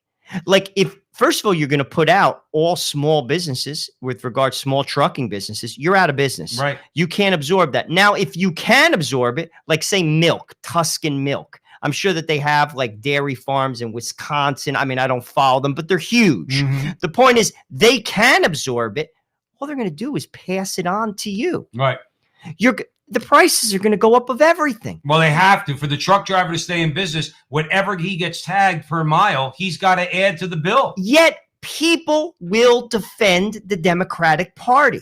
Like, that is, to me, again, objectively speaking, a horrible idea. Yeah, why can't we just say that's a bad idea? They said they'll make $90 billion or something from it. Or like, I forget the... So the state gets billions, Rufus is out of a job, and I'm supposed to be happy with that. But here's the thing, just from a perspective of a person, like even if you call yourself a Democrat, how could you think that that's a good idea?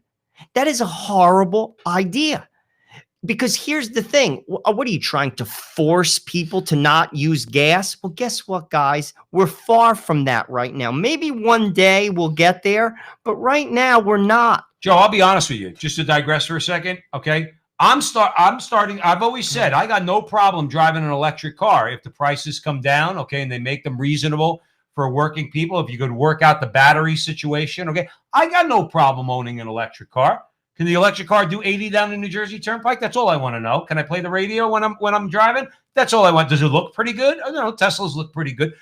I got no problem with it. I'll be honest with you. I've been following the EV stocks lately, the electric vehicle stocks, and the charging stations, things like that. Mercedes-Benz is putting a lot of money into them. Ford is going to put $30 billion into them. Bottom line is the market, corporations, the market is starting to push the idea of moving from let's say, for example, gas-powered cars to electric cars, and they are investing in it. I got no problem with that because one of those companies is going to make one of those cars that I'm going to be able to afford, okay? And I got no problem with it. But that's an evolution of the market. Well, that's not forced by the government. But also, you got to talk about practicality, Joe. I mean, you buy that car and you don't have gas options or electric options. Say you're driving across the country. Say you're driving from New Jersey to Ohio and you're in the middle of Pennsylvania. Well, that's why what they're doing, my understanding is, not to get too much into it, my understanding is they want to set it up just so that the electric power stations and swap stations where you get your old battery taken, like you fill up a tank of gas. You stop, you give them the old battery, they give you the new one, you charge, you go. You pay for it. But we're not there. They're still building it out. We're not, but my point is that it's not imposed. They are pouring billions of their own corporate money into this. All right. They're planning to do it because the market seems at some point to be ready. They're not there yet. The infrastructure's not there completely. They still have to build out. But when they do, it's going to be a viable. Listen, and the trucks are going to be, the truck driver will be able to own probably an electric truck. And that works. But my point is, in the meantime, you tax the truck driver 17 cents a mile. No, that's disgusting. I mean, and this is where I say they're bad ideas. I'm telling you right now, the ideas, listen, some of the ideas on the Republican side of the house stink too. Oh, yeah. But my point is, that's a bad idea. And I got news for you. That's a regressive tax on the poor. Casey Royals fan. One of our loyal supporters, she says, I got a better suggestion, Flintstone cars. You know, remember Fred Flintstone and Barney? And they got their feet moving on the ground. Maybe we're going to go back to that, Joe. Maybe so. But I mean, I don't know. I just, like I said, some of these ideas, and I can't believe any rational person would support it. Because to be honest with you, listen, if you're really rich, it doesn't matter. I got news for you. Just pay the bill. I'm telling you, if you just pay the bill, it doesn't matter. But most people aren't rich. Right. And you're going to feel that. I'm telling you right now, your grocery bill is going to go up considerably. Well, as you always say, they're not going to take any loss. They're simply going to pass it on to you. Of course, that's the way it works. It's always the way it works. Because ultimately, everything they do, I mean, E. Michael Jones talks about this beyond belief. Everything is about theft of labor. Whether they outright enslave you, whether they hit you with all these taxes, no matter whether they pass it along in consumer prices, it's all designed to steal your labor. That's what it is. That's why they want open borders, both on right and left, and Chinese workers and others coming into the country because they want to steal your labor and their labor, and they don't want to pay you your rightful just family wage.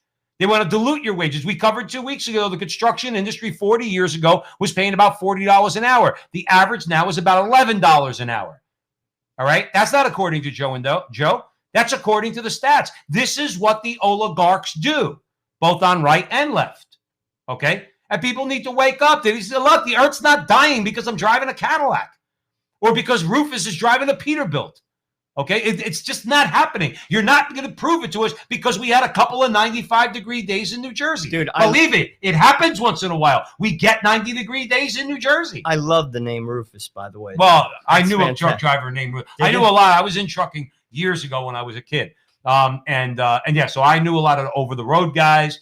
And guys would talk like this. Joe, I drive 18 hours right here from Port Elizabeth, New Jersey, out to Indianapolis, drop off my tractor, go home. Dude, I drop off my trailer, I go kiss my wife and my kids, and I go to sleep, and I get up, and I go and do it again. Dude, I used to unload trucks in Port Carteret, and I'll be honest with you, they're the craziest bastards I've ever met in my life. They used to go under. I used to know this one dude. He used to do a local route. I kid you not. He'd come in. Our shop steward, he'd come in, I'd unload the truck, I'd see them both under the truck smoking a joint, he'd get back in the truck and drive away. No. I used to be like, there he is. Listen, you don't want to know some of the things that over the road drivers say. But anyway, I mean, that's where we're at. We could all breathe again. And Joe Biden and his regime's installed, and Jill says we could all breathe again, both because of his green policy and the fact that the orange man bad is no longer there, and we got rid of the real cancer. At least there's no more mean tweets, Joe. We're all healed. If you tried to show this decrepit old man how to tweet, okay, he would forget in 5 seconds how to do it, and you just showed him. Okay, he doesn't tweet because he can't even think right now. Oh, dude. I mean, my over-under's gone. Unless in the next month, I mean, my original over-under was August, okay? I think that's going to get blown out. I'm going to be wrong. but I'm not giving it too long. I mean, you said earlier the Democrats are saying Kamala. She can't carry. Can't carry. I could have said that a while ago. They're talking about why? Because she's a nasty broad. And yeah, Ashley Judd, she's a nasty woman. So are you, by the way. So is Madonna. So are the rest of your horrid crew in your baby-killing abortion movement, okay? In other words, but she's a nasty... They're talking about... Kamala Harris is a nasty woman. Bringing Buttigieg back into... That's of course. Well, listen, Joe's out. Let's say Biden's out. You're going to get the first female African-American president. She's going to be a lot of firsts, not elected, of course. And you're going to get Pete Buttigieg, the first gay vice president. I don't think any of it's going to work. And then when they knock her off, then Buttigieg will become the first gay president. I don't think any of it's going to work, to be honest with you. You remember, I think I told you, for those of you who know Roman history, they had a couple of moments after the empire was established where you had the year of 3 emperors, okay? We may have the 4-year term of 3 presidents. Get rid of Biden.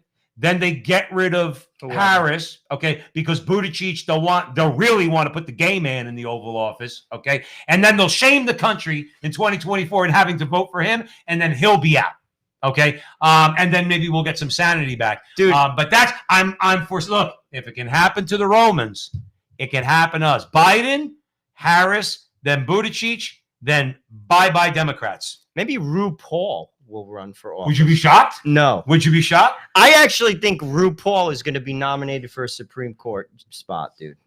Listen, I think that's the next move. If Richard/Rachel Levine could be the Assistant Secretary for Health and Human Services. I do. Okay? I think RuPaul's coming in. You think for a second you're not going to get a transgender? No, that's my point. If they pack the court, okay? If they pack the court, that's a lifetime appointment. If they're not going to do it, they can't do it because Sinema and Manchin are going to stand in the way. They're just not going to be able to do it. Like I said, the only way they do it is they get oligarch George Soros on the phone and say, look, you got to transfer Joe Manchin $100 million, and he's just going to set up his family forever, put it into the bank, and he'll vote to do away with the filibuster, and we'll be able to do what we want. And even then, I don't think Joe Manchin would take it. I think he actually means it when he says, I don't believe in the filibuster. I'm not going to support it. But remember, we are all healed according to Joe Biden. And you're at the arms of the arms of the reflecting pool are like the arms of Joe Biden, reaching out to a hurt and wounded nation, looking to heal them. I mean, this is the type of drivel you get from CNN and MSNBC, but you don't get drivel at the front line with Joe and Joe. Joe Pasillo and Joe Resinello weigh in the breach on the Crusade Channel, always on air and always online at crusadechannel.com, the last live radio station standing. Here we go. More nonsense. Joe Resinello, hit me. Well, Dr. Susan Berry reports that science says transgender hormones and surgeries do not prevent suicide. Interesting. Transgender activists continue to pressure parents and politicians with the threat of suicide should a young person claim to be transgender and not receive total affirmation of their new identity. Significant research and study, however, has found that transgender medical interventions such as puberty blockers and cross-sex hormones and sex transition surgeries do not prevent suicide or improve mental health in gender dysphoric young people. Listen, this has been said time and time again. We brought this up. We talked about Dr. Paul McHugh from Johns Hopkins. He's mentioned in this article too. Yes, he is. Yep. I mean, and the article basically goes on to say how there's this new documentary out. It's called Transmission: What the Rush to Reassign Gender, and basically talking about how doctors scare people, like parents into this, woke doctors. I mean, and they convince them, but real quick, just to clarify, Joe, they convince the parents that if they don't affirm their child, the kid's going to kill themselves. That's what they do. Now, any parent's going to get nervous because remember, we are talking about doctors, and doctors are smarter than parents, and doctors are certainly smarter than Joe and Joe. Okay, so let's get it straight. These are evil people. They're scaring parents into affirming these kids in what really is going to create suicidal tendencies, which is what Joe's entire point is in talking about this article. I'm sorry, Joe. No, but basically it comes down to this. You can't change who you are. It's like the wrapping paper on anything. Like, you are who you are, and it's proven that what drives a lot of these people to suicide, and by the way, I don't even think their life expectancy is over 40. No, the suicide rate is ridiculous. It's off the hook. And it's not because of Catholics like Joe and I. What it is, because of you. And it's because, what's his name? Walt Heyer. Walt Heyer will tell you this. And I've read about him. He was a gentleman who transitioned from the body, like outward body of from a man to a woman, and then back to a man. And what did he say? He said, I was lied to. But also, I think what it is the reason why I think a lot of these people get driven to suicide is their expectations aren't met. Yes. You see, what happens is they do this and it doesn't change. It's like anything else. Again, when you're an adult, okay, I'm going to throw again some common sense. If you haven't figured this out as an adult, you can't have your cake and eat it too.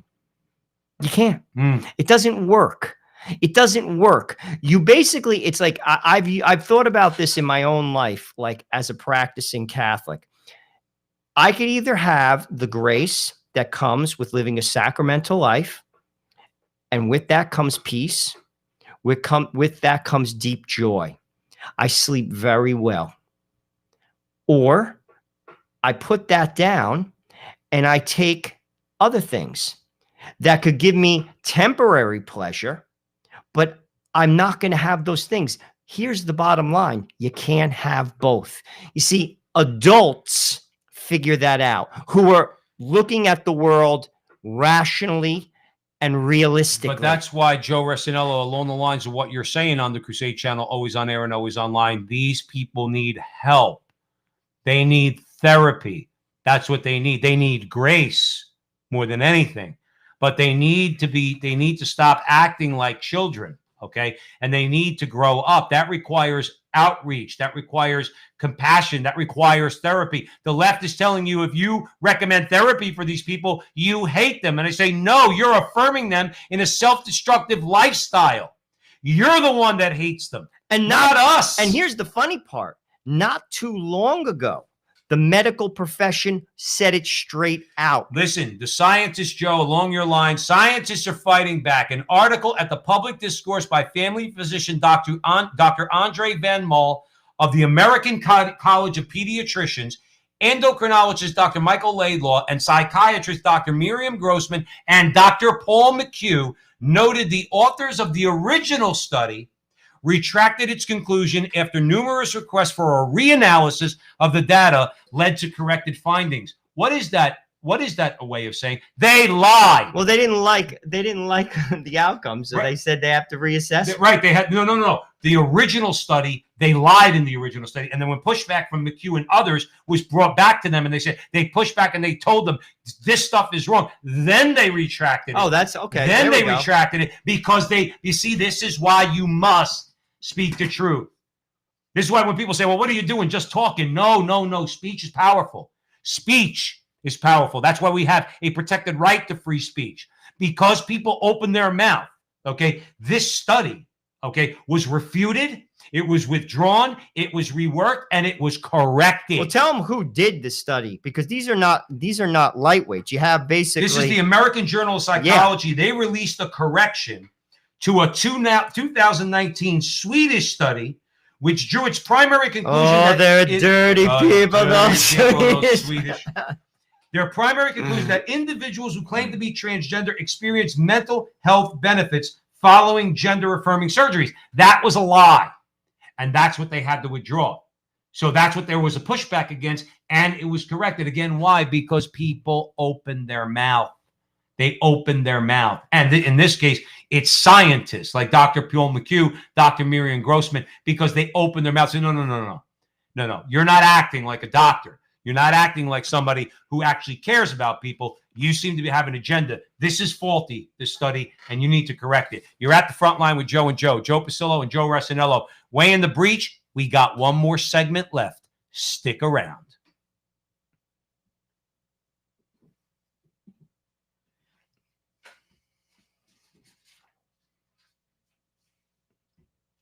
Welcome back, everyone, to the front line with Joe and Joe. Joe Pasillo, Joe Resinello, Way in the Breach on the Crusade Channel. Always on air and always online at crusadechannel.com, the last live radio station standing. We're going to keep it moving because we got one more segment. We want to try to get to a couple stories. With that, I'm handing it over to Joe. Well, this comes from Thomas Williams. He reports that the president of the Pontifical Academy for Life, Archbishop Vincenzo Paglia. Joe. Say it like an Italian. Vincenzo Paglia. There we go. My wife says to me every time I speak Italian or say something in Italian, she says, "Why do you have to get so angry?" I say, because I grew up with angry Italians. So when they spoke Italian, usually directed at me, Paglia. Vincenzo Paglia. Go ahead. Well, anyway, he is the head of the Pontifical Academy for Life. He criticized an anti-homophobic bill, basically, that's being debated in the Italian parliament, calling for this gentleman, he says it's more of a manifesto than a law. The draft legislation introduced by Alessandro Van, an openly gay parliamentarian and LGBT activist, this is in Italy, which would ban hate speech and force all schools to mark a national day against homophobia, transphobia, and biphobia. I mean, clearly we're not here to torment anybody, particularly Catholics, but this is the nefarious part. It says, has come under fire for the vague language that critics insist can be used to stifle free speech. Of course. And Paglia goes on to say that the text poses a serious risk of threatening freedom of expression and thought, as well as discrimination against the religious sentiment of a large portion of the Italian people. Now, this is what a couple points. One, vague language. That's what lawyers do. They write things in a vague way because it gives you elbow room. See, that's a tool of a lawyer. You basically create something whereby you address it, but you don't. And it gives you wiggle room. So that's what this gentleman is doing in Italy. Basically, what he's going to say is, if you come out and say that I'm just for traditional marriage, I don't support same-sex marriage, somehow that falls under this, you're a homophobe. Right. According to Alessandro Zan, we say it all the time. He is good. He's the guy who we talk about. We didn't know his name before this article, but he's the guy. Okay. He represents those people who would say, when Joe and I say marriage, and all of you, all right, marriage is between one man and one woman. That's hate speech, for which, Joe, this is legislation, Joe. Yeah. That means you could go to jail. But this is, again, vague language is weaponized. I mean, to be honest with you, this is what corporations do. I know exactly how this game is played. You have to address something and you kind of word it in a way. That's what's going on here. That's what lawyers do. But also another thing I'd like to bring up, he said, it does not represent the religious sentiment of a large portion of the Italian people. Now, I personally think not only is that the case in Italy, but it's also the case here. And what's his face has said that in Florida, DeSantis, and also I've also read this with regard to other pieces of legislation that are coming out from the left. It doesn't represent the people. You see, this is why ultimately it's going to lose. I'm telling you right now, because the people, as in the average American, even the average Democrat, they're not for these ideas. Mm-hmm. They don't represent the people. It's an elite organization, corporation, or politician that has these ideas, but the people don't approve of them. And I don't know how on earth this raging minority could get away with this when what Joe is saying is correct. You're not going to convince me that the American, just because we see commercial after commercial after commercial with two men kissing, two women kissing, all this nonsense, you're going to tell me the American people accept this. The Democrat Party in America forced this on us, and through the advertising industry, force us to believe that the majority of Americans are for this. They're not. Well, it's funny. And you know what? The Italians aren't either. Well, it's funny, Joe. And I mean, there's sort of like an expression going on. They say, if you go woke, you go broke. And I mean, we're seeing it in terms of even the media. I saw the numbers. Jake Tapper, his show is down significantly. Why would any? No, but I'm just saying, like if you are like, listen, because business comes down to business. It comes down to greenbacks. Ultimately, that's how things work when it comes to, like, if you're looking at like spreadsheets and you're on boards. hold your, like, whatever ideas you have, fine. But if you stop making money, that's when people knock on your door and say, listen, no one's watching. No one's, like, baseball, Sunday night baseball, it's down 49%. No one's watching the NBA. The NFL is down. They're losing money. They're losing money. And this is what I'm saying. The people are not about this. They're simply not. And that's why ultimately I'm telling you right now, enjoy your hour, because that's all you're going to get. I'm telling you this right now. Ultimately, none of this stuff is going to last long because people are fed up. And you want to know what? When you get representatives that are supporting this type of drivel, now, if I remember correctly, I may be wrong, but I don't think I am. Mussolini's granddaughter, Alessandro Mussolini, and I'm talking about the granddaughter of Il Duce himself, all right? Benito Mussolini. I believe she was a porn star. I don't remember correctly. I believe she's a porn star or was at some point, okay? And she is in Italian politics. She is. She's like, she represents. Well, Italy's politics is it's a basket case. I don't know if she's still a member of parliament, but nonetheless, Alessandro Mussolini has come out. Here's a shock. She's come out in favor of the Zan bill, saying she has hoped a campaign for a battle that I consider more than fair. She posted a photo on social media showing her with Zan bill written in the palm of her hand and dressed in a flamboyant costume with rainbow colors in support of the legislation. There's an example of the type of Italian that's supporting this. The granddaughter of Il Duce, Benito Mussolini. She supports it, Joe. Well, here's the deal. Like I said, I was worried. I'm not at all. Honestly, because the people are not backing it. And the advantage that the left has is the press. But ultimately, the kimono opens. And frankly, I think the kimono is open on the Biden regime. I think a lot of people are disappointed. And here's the thing. Again, we'll break down the demographic. I remember when Romney debated Obama, and he said, you're going to get 47% of the vote no matter what. And he's right. Sadly, too many people just pull the lever for their tribe, their political tribe. But here's the thing. It's the independents that decide the president. It's the way it is. My mother has always said that. She's 100% right. You've lost those independents. Joe, real quick, I want to comment to Dave the Herman, who's one of our listeners. He says this stuff won't last, but it's been signed into law. It's been around for 50 years. Dave, I agree with you, but the bottom line is this, though. 50 years is not a very long time in the grand scheme of things. Like, if you have movements, political movements, historical movements, 50 years ain't a long time. I mean, at least in my opinion. So when Joe says it's not going to last, we don't think it's going to. It certainly is not going to have any roots. It's not going to bear any good fruit, and eventually it's going to go away. Now, whether it's going to go 100 years, 70 years, end tomorrow, okay, 50 years isn't a very long time, and especially since for the last 50 years we've been living like I don't know what in America, not paying attention to this stuff. But right now, the word woke should be applied to us because we're the ones that are actually fighting against all these lies. So I would just respectfully disagree. I don't think 50 years is a long time. But even I'm talking about some of the ideas that have been proposed recently, like this transgender bathroom stuff, like boys playing on girls' sports. That's not going to last. I'm telling you right now, because people are losing interest in it. The Olympics is a joke. It didn't even start yet. It's an embarrassment. It's an embarrassment. Who the hell is going to watch That's the my Olympics? point. So, like, eventually it's the dollars, I think, that are going to move it. And frankly, you're seeing it already in school districts. People are starting to show up and basically are saying, I'm not having this.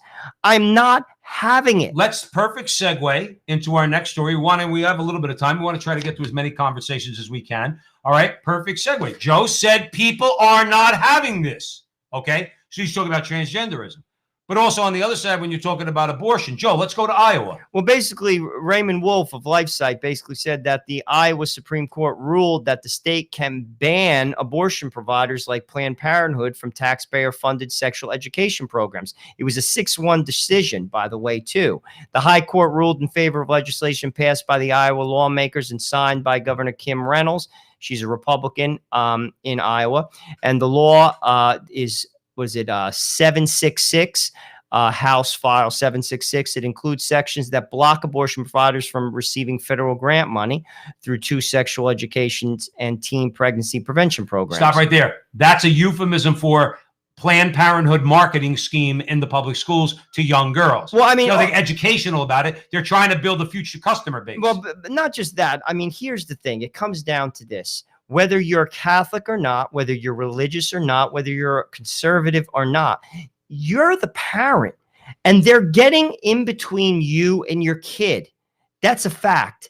Actually, Planned Parenthood actually calls this, they have a term for it. They call your barriers to service, the parent. Right. Here's the deal. Don't give my child your version of a healthy sexual relationship. Right. I don't care what your political stripe is. I also don't care what your religion is. It's not my version, and I'm the parent. And as my father would say, and that's my department. It's my department. Right. I want you to teach math.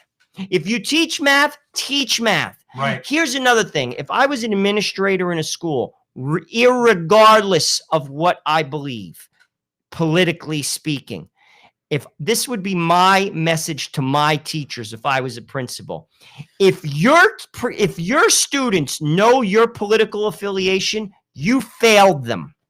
Your job is not to basically communicate your personal beliefs. Your job is to teach the subject that you're hired to teach.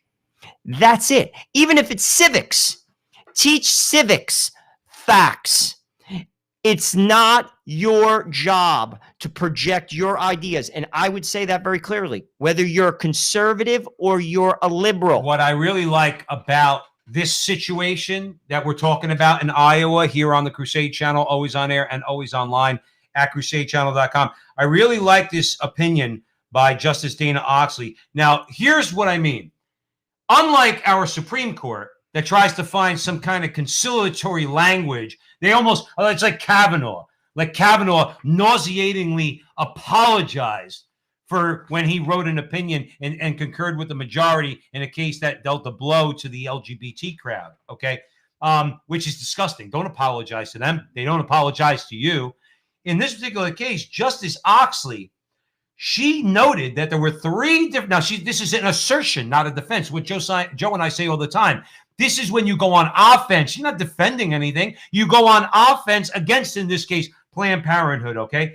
She said she noted 3 different purposes for Iowa's exclusion of Planned Parenthood, affirming all of those purposes as quote-unquote legitimate.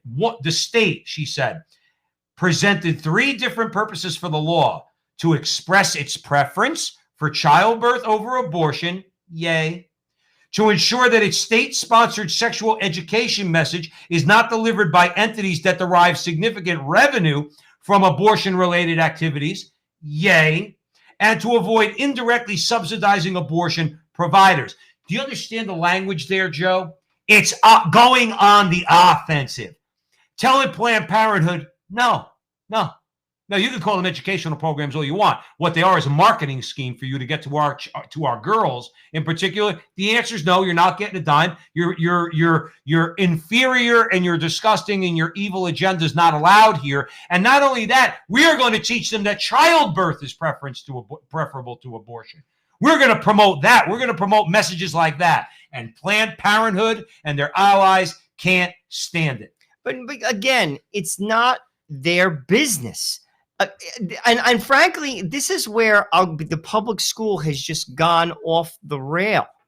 And that's why I absolutely don't back it. One of the things, and Joe Pasillo has said this, and I agree with him 100%. The president, Donald Trump, actually tried to do things the right way. He put in DeVos to kind of fight the establishment. She failed miserably. They wouldn't have it. You just abolish the Department of Education. Oh, that needs to happen. And education is done on the local level. That's and right. Here's the thing. If you want to live in crazy ass woke Washington state where you could teach a 5-year-old about anal sex and you're fine with that in your little community, That's your business. That's your business. But here's the deal. I'm not paying for it. I'm not paying for it, nor do I want that in my community. That's right. Sorry. And you know something? This is the nefarious part about it. They know that they're indoctrinating these kids. Well, so here's the thing. This is an absolute fact. You're right, Joe. I love when we get people who are quote unquote like whistleblowers. In 2019, a former Planned Parenthood sex education teacher, Monica Klein, described how Planned Parenthood uses school programs to groom girls to have abortions. He says, quote, the sex education grooms girls for promiscuity, grooms them for STD treatment, and grooms them for, hang on to your seat, abortion. And again, close quote. That's stay in your lane. It's not your business. It's my business to teach my kids about what a healthy relationship is. That begins by them watching me and my wife, by the way. That's the best homily that you're ever going to give, your kids are ever going to hear, is watching you. That's number one. Mm-hmm. But number two, I'm not interested in anyone. I don't care. It's not your business to tell my kid what a healthy relationship is. Hooking up, living outside of marriage. That's not your business. It's my kid. It's my kid. And this is where, again, the privates, the public schools, I don't even know how they get away with it. Now, even worse. People are waking up, Joe Rissino. There's a lot of videos on YouTube. These parents, it's starting with critical race theory, because no parent wants a teacher to teach their kid that they to hate themselves, number one, because of the color of their skin, or to recognize the first thing about another kid, their skin color. They're fighting against this. CRT is racist. You hear that, Joy Reid? I'll come on your show. Joe and Joe will be at your show, and we'll explain to you point by point how your support of CRT, critical race theory, yours and Ibram Kendi and all of it, is racist and Marxist, okay? Fighting against you is not racist. Fight against you is something that everybody ought to do, because you're a liar, okay? But the fact is, Joe, people are waking up. People are going to the school boards. People are making noise. And you know what, Joe? Eventually, people are going to start running for those school board seats, and they're going to oust these people. Well, again, it's the people aren't for these ideas. Well, that's why these parents are fighting back. That's exactly That's why they're fighting because back. Again, I'm talking even Democrats. I have like one friend who is he's a Democrat, and we talk. He's not woke, he's not like irrational. We just don't agree on certain things, but he's not for this stuff. I mean, I'll be honest with you. Functional people who live in towns, not necessarily cities, that are normal, financially speaking, normal, pay bills, work hard, raise kids, they're not for this. Sorry, they're not for it. And when you start dealing with someone's kids, you touch a nerve. And that's why this isn't going to fly. I'm telling you, this is not going to fly. You're going to tell somebody that some boy is going to shower in the locker room after a girl's basketball game. What, are you crazy? Mm-hmm. I'm sorry. That's not even going to fly in a liberal city, in a liberal state. It's not going to fly. So, and like I said, all it's going to take is one incident where there's an assault, and it'll happen. No doubt about it. The media, I guarantee, won't cover it when it does happen. But there'll be a lawsuit. Right. And then it's over. Right. And this is what I mean. These are bad ideas. They're simply bad ideas. Just like defund the police is a bad idea. Horrible idea from the very beginning. It was the most ridiculous idea I've ever heard of. The only people who are talking about it are people that are rich, who live in insulated communities. Because I got news for you.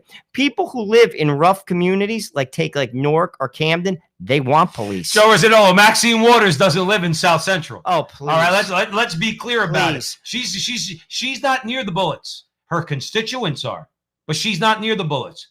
So it's like you said, to talk about defunding the police is absolutely ridiculous. Joe, we got time for a comment or two on Stacey Abrams? Well, yeah. I mean, this is, I think, an interesting. We covered the woman who is one of the founders of Black Lives Matter, how she's buying properties left and right. She just bought a $1.2 million property in Malibu, ironically, a very white neighborhood.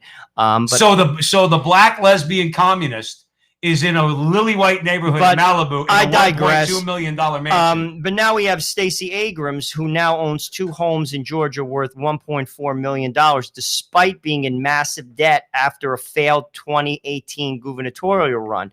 Now, here's some facts. When she ran in 2018, she owed the IRS $54,000 and had more than $400,000 in consumer debt and total liabilities owed. Now she somehow no longer has this $54,000 IRS debt, and she owns 2 homes worth $1.4 million. That's what, in 3 years, Joe? Yeah. Not bad. So again, this is where you say to yourself, these people just enrich themselves. Do you people have eyes? And, you know, I can remember having a conversation with someone at work talking about Obama, who basically couldn't afford a home. When he was in Chicago, somebody like a corrupt guy actually lent him money that he bought a house. It was like a home when he was in Chicago as a senator. He didn't have the money. And then he winds up after the presidency buying a $40 million vacation home in Martha's Vineyard. The guy who owned it before him was the co-owner of the Boston Celtics. And I remember saying this at work to somebody, and they said, well, good for him. Good for him. That's a disgrace. That's a disgrace. Me and Joe went in November to protest in front of Joe Biden's house in Delaware. Let's just tell you this, guys. You can't even see the house from the road. Joe Biden never had a job in the private sector. How did he get so rich? He owns 2 homes, one in Rehoboth Beach, Delaware, and we saw the other one outside of it. He lives in a mansion. Listen, how is that happening? And yet we just let it go on. That's why I said you and I should become liberal activists. Well, we'll make a ton of money. It's a disgrace. We'll go to hell afterwards. It's a disgrace. I mean, and yet people just excuse it. Right. You know, like, do you have eyes in your head? Like this person that I worked with, they said, good for him. Good for him. Right. Are you out of your mind? What did he do? What did he do? Except to cost Americans their jobs and tell us we all have to get the used damage to that guy caused growth. in this country. And I can't even tell you. As far as Stacey Abrams is concerned, she blames her debt on racism. Again, everything with this woman is race. Somebody ought to just call her the racist that she is. How is it racism that you overspent money? You went out and borrowed money you didn't have. How is that racist? That's poor decision making on your part. That's interesting because this is what she said. She said race and gender play a major role in determining how how big the financial disadvantage is.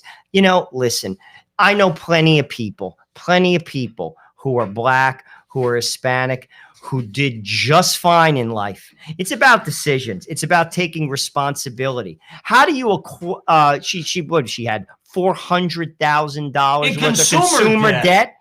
What are you, crazy? What is she doing? Going to Lord and Taylor every other day? That's absurd. $54,000 IRS bill. Let's leave it there, Joe. We have to end the conversation.